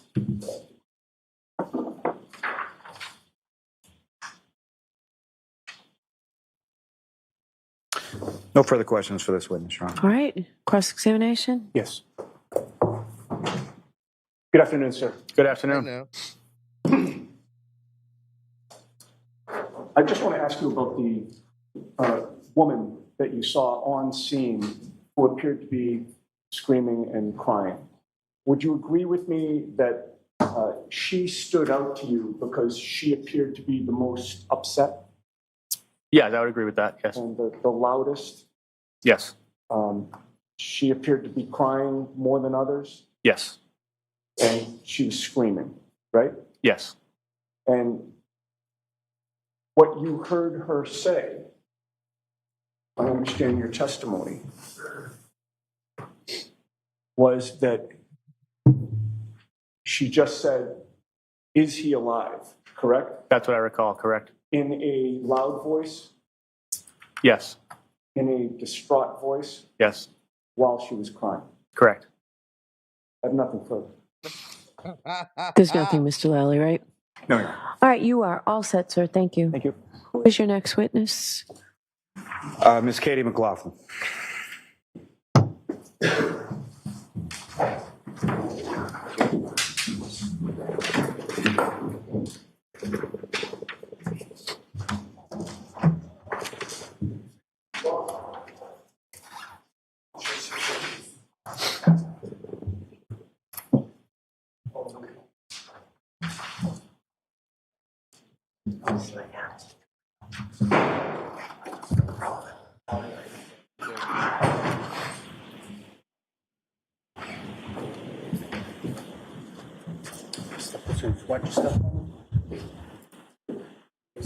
Can you raise your right hand? Do you solemnly swear the evidence you give to the court and jury in the case now and hearing should be the truth, the whole truth, and nothing but the truth, so help you God?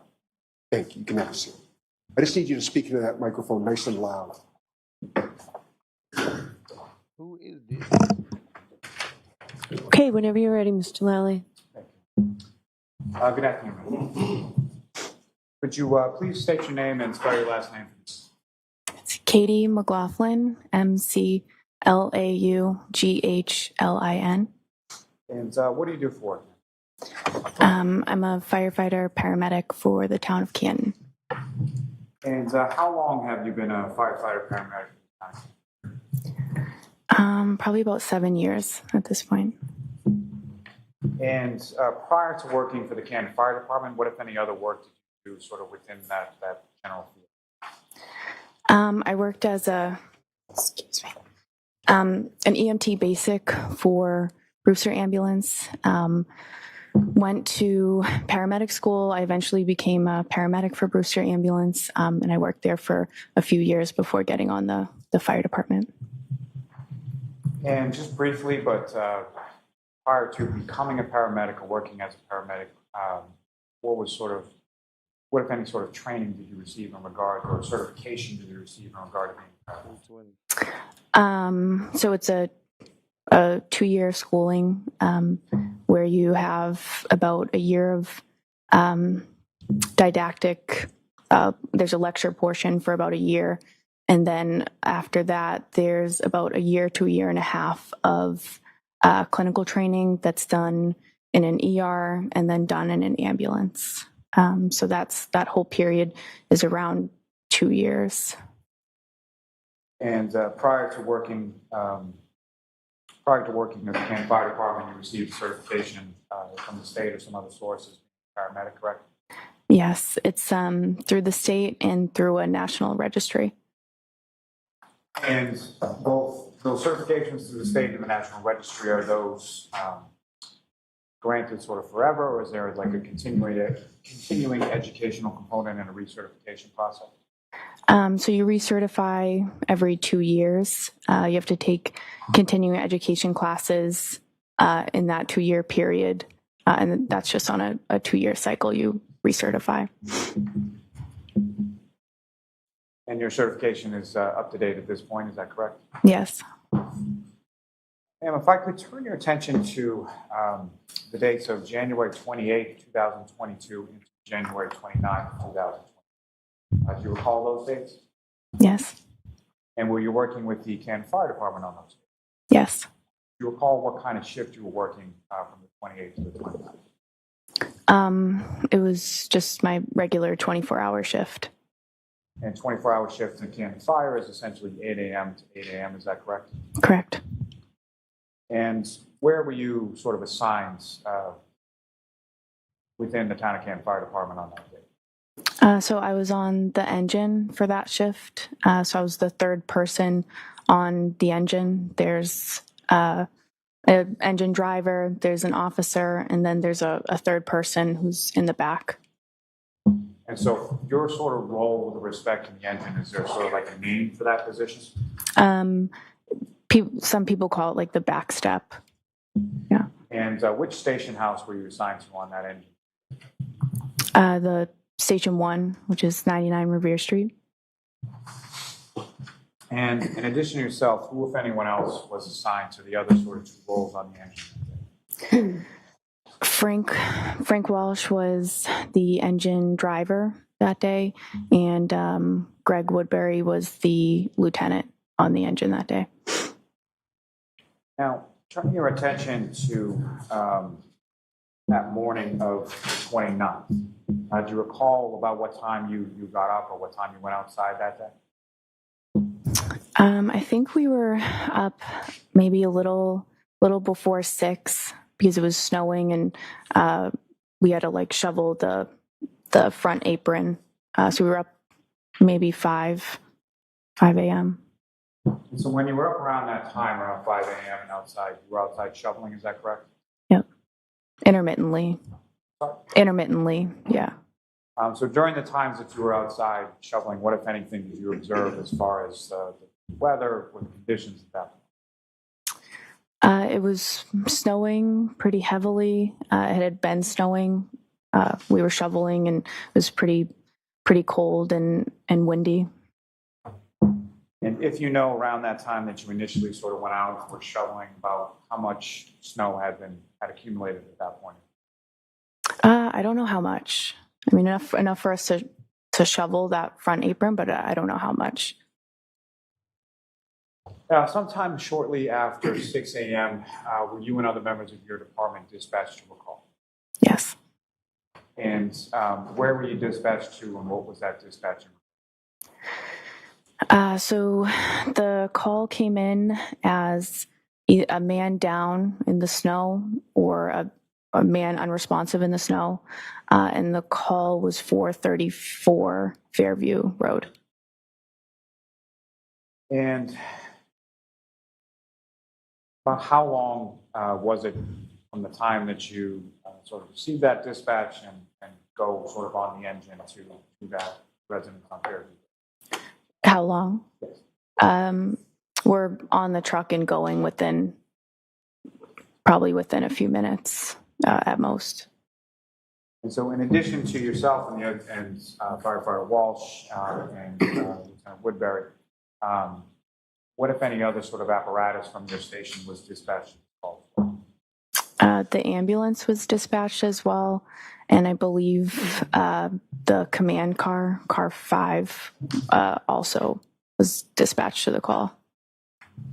And as far as car 5, if you recall, who was in car 5? At the time, Captain Robery. And with respect to the ambulance, if you know who, if anyone, was assigned to the ambulance and went with the ambulance? Firefighter Kelly and Firefighter Flamati were on that ambulance. And I believe Tim Nuttall was also there. He came in early, and so he jumped on the ambulance as well. And with respect to when you get to Fairview Road, do you recall what sort of order the vehicles were in as far as car 5 and the ambulance and fire engine? I think car 5 was maybe first, and then the ambulance was in front of us, and then we pulled up behind the ambulance. And so when you sort of arrive on scene, pull up behind the ambulance, other than vehicles from your department, what, if any, other sort of vehicles did you observe or see on scene that day? I noticed there were multiple police vehicles and at least one civilian vehicle. Now, obviously, you're responding to a report of an unresponsive male. Are you correct? Yes.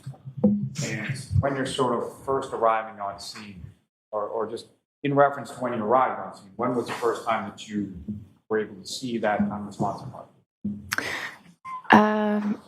So when I got out of the engine, I went right back to the ambulance to get the stretcher because I knew that from wherever they were, they seemed to be kind of off of the road.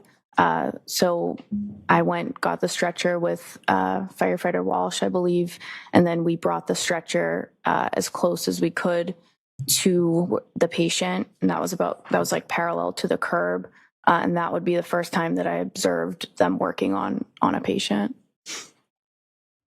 And so if I could just ask you, just with regard to sort of those duties as the backstep person, so what is sort of the duties and responsibilities of the backstep person on the engine to this kind of medical call?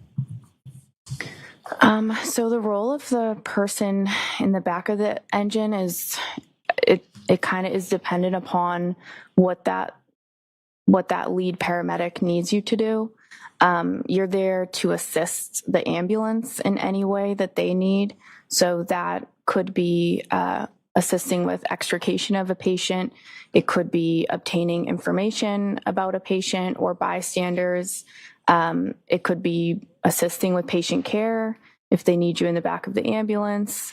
It really depends on what they need you to do for that particular call. And turning back to your testimony just from a moment ago, you said they were over rendering sort of patient care. Is that correct? Yes. What do you mean by that? I noted Tim, I noted Tony, and there were there were a lot of people that seemed to be around that area, so I'm not sure exactly who else was there, but I did note Tony and Tim were in that area.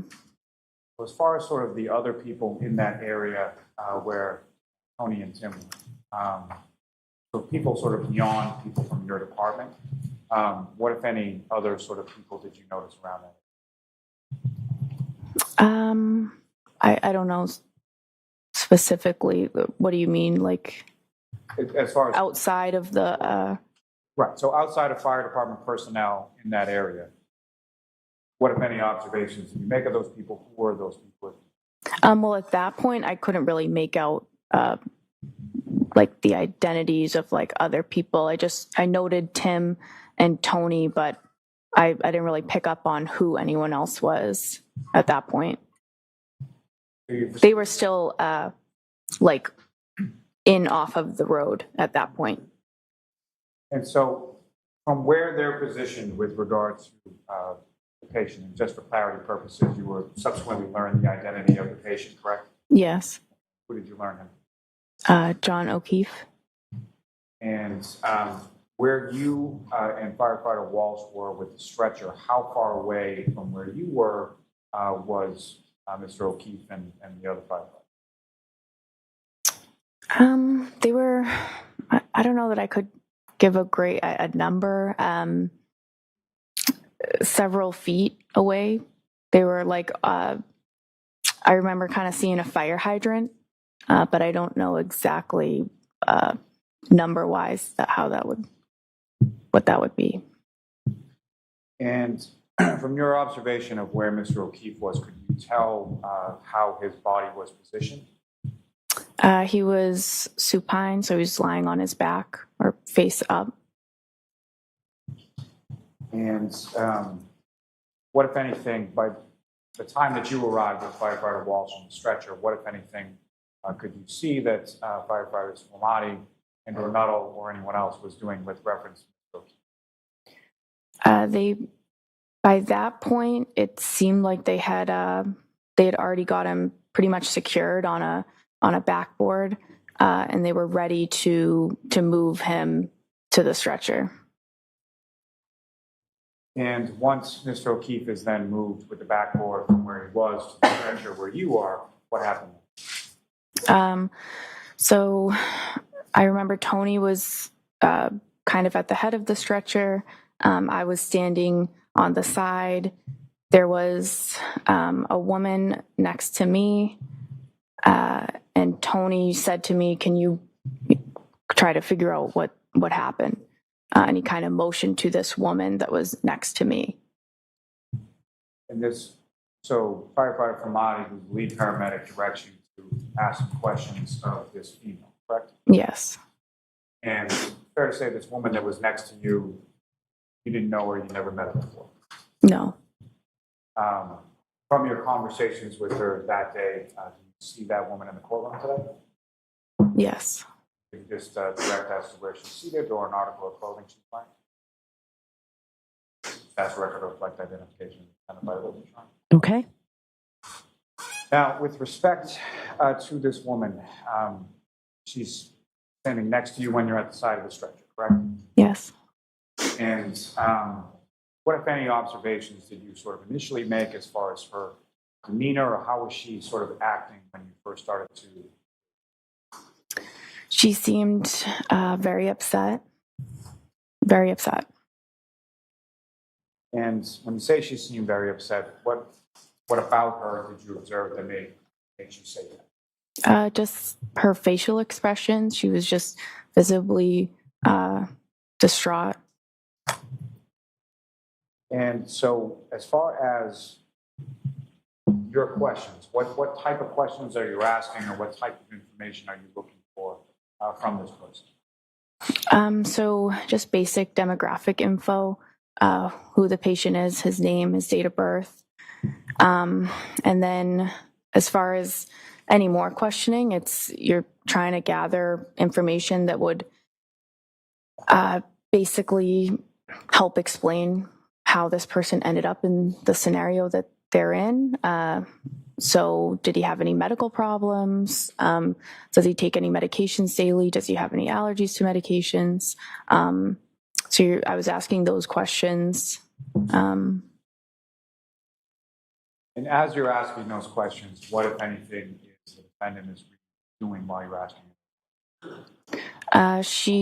She answered who the patient was, his birthday. I think she answered the maybe some of those initial medical questions that I asked. But as I said, she's very distraught. She was kind of moving around the scene a little bit, so I was just kind of following her, and then we came to a stop at one point, and I continued to ask I asked one more question. What was that one more question? So at that point, I asked her if there had been any significant trauma that happened before this. What, if anything, did she say? So she said, I hit him. She repeated it. There was a woman standing across from her who I believe at that point said, you're hysterical. You need to calm down. You're hysterical. She repeated, I hit him. And there was a police officer who was in that vicinity kind of with us who replied, you what? She repeated it one more time. And that officer then signaled to somebody, get Goody down here, which I'm assuming would be the sergeant. And you don't report that? He don't report that? That was his reaction, and he don't report it. That's crazy.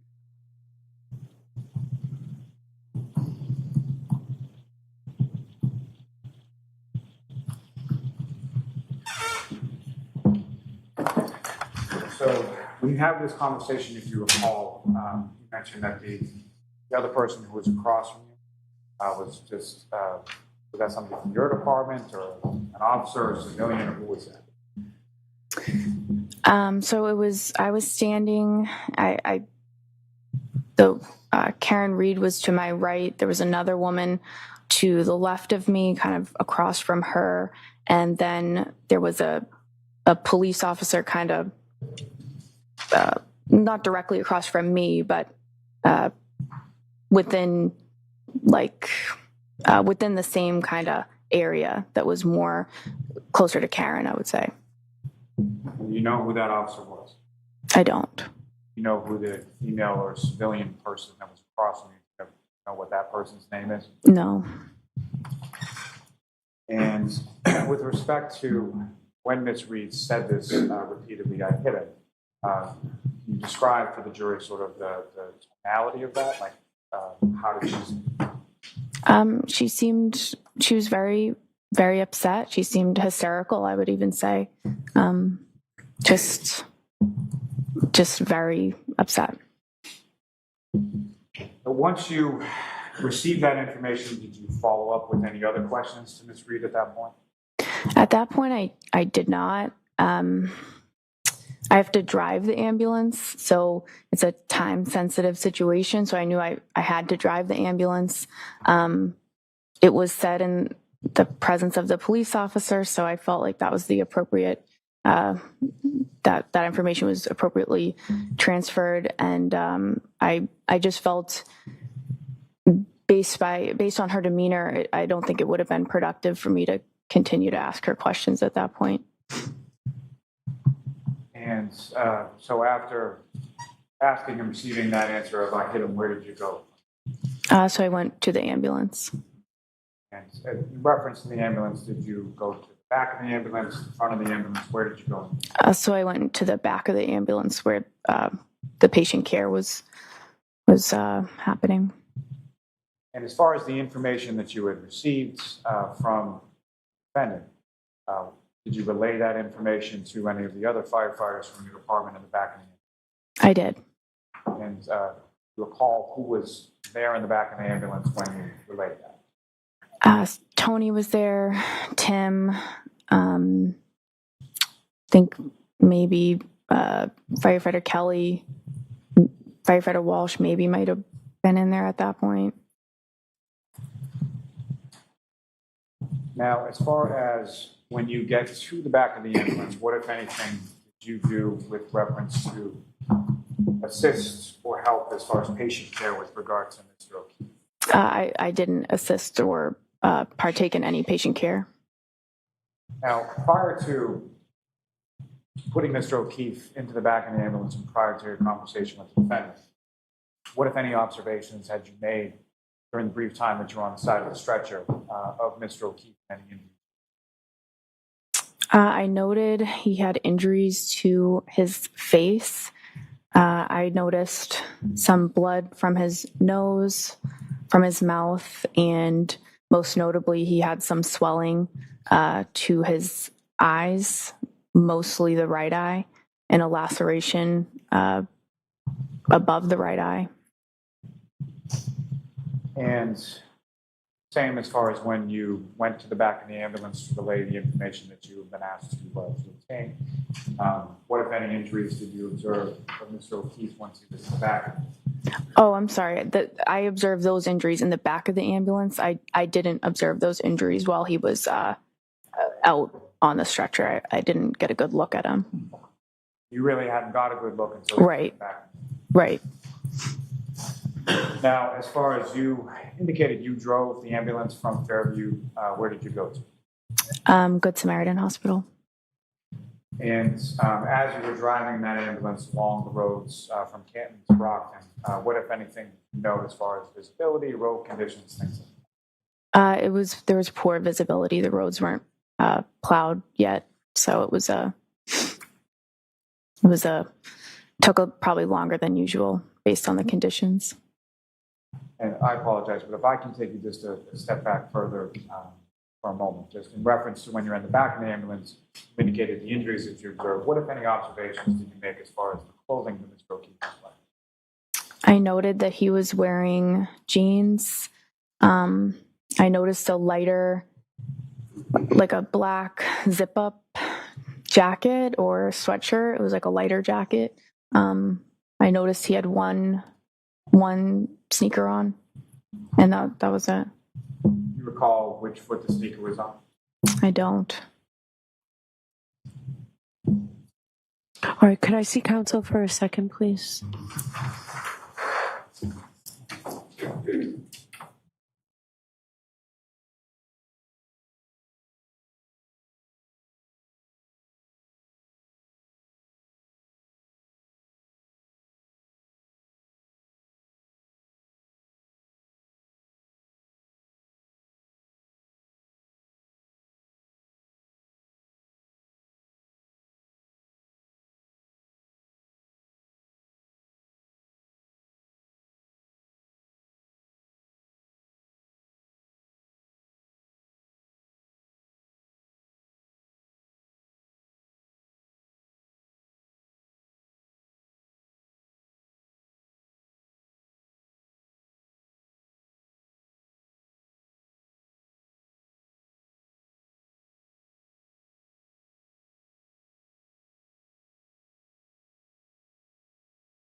Damn, my bad. Let's skip some of this silence. if you have so, but a couple of things about to finish with the testimony. Oh, they about to wrap this up. Just trying to figure out some logistical things because we're going to go in a view tomorrow. We're going to finish with the testimony first, and we'll go on the view after we finish with firefighter McLaughlin's testimony. So, but a couple of things about the view.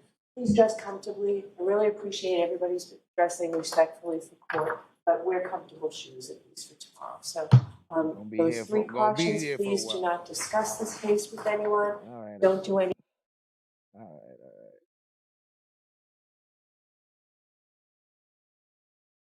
All right, so wow, interesting. Hold on. Oh shit. Okay. Shout out to the chat. Shout out to the chat. Interesting series of events, ladies and gentlemen. No sound. Sorry about that. That was they were doing sidebar, but that wraps up for day 3. That wraps up for day 3, and we're gonna see what happens on day 4 in the next one. In the next Karen Reed murder trial episode, Karen Reed revisited. So we'll see how that goes next time. This last witness here, she's a key witness, I guess, to the defense. So it's interesting to see her testimony. I want to see what the defense decides to do with her. I want to see what the defense decides to do with her. She said that when she spoke to Karen, Karen told her the stuff about I hit him. But I don't know if those other people was there, the ones that said they heard. She said the officer was on scene, but I'm not sure if those other guys that said they heard that, I'm not sure if they heard it or not. I don't know. We're gonna hear some more testimony, but we definitely gonna see the cross examination, and that'll be interesting because the defense seems to be pulling out things that the prosecution wasn't pointing out, as and that's what they're supposed to do. But we reached this part of the show, which is the ending. We reached the ending. So far, most of the witnesses that I'm seeing, they're all part of the fire department. They're paramedics for the fire department, but they all do the same thing. Something like that. Right before they talk, they say, they all do that. Every last one of them. Right before they say something. I don't know if it's from hanging out with each other or what, but they all do the same thing. And they all got the same story, similar story, except for the one guy who said that she says, "Is he alive?" The other guy said that she said he's fucking dead.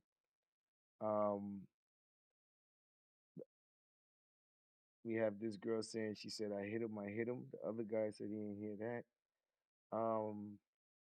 But just think about it. Unresponsive police officer, contusion over the eye, hemorrhaging, blood by the nose, laying in a pool of blood. They doing CPR, and they heard her say, I hit him. It's my fault. And that's not a part of the report. That should be like evidence. You should, that I just don't see it. I don't see that part happening and them not making it a statement about it in the report. That should be something that's like solving the case as soon as you got on the crime scene.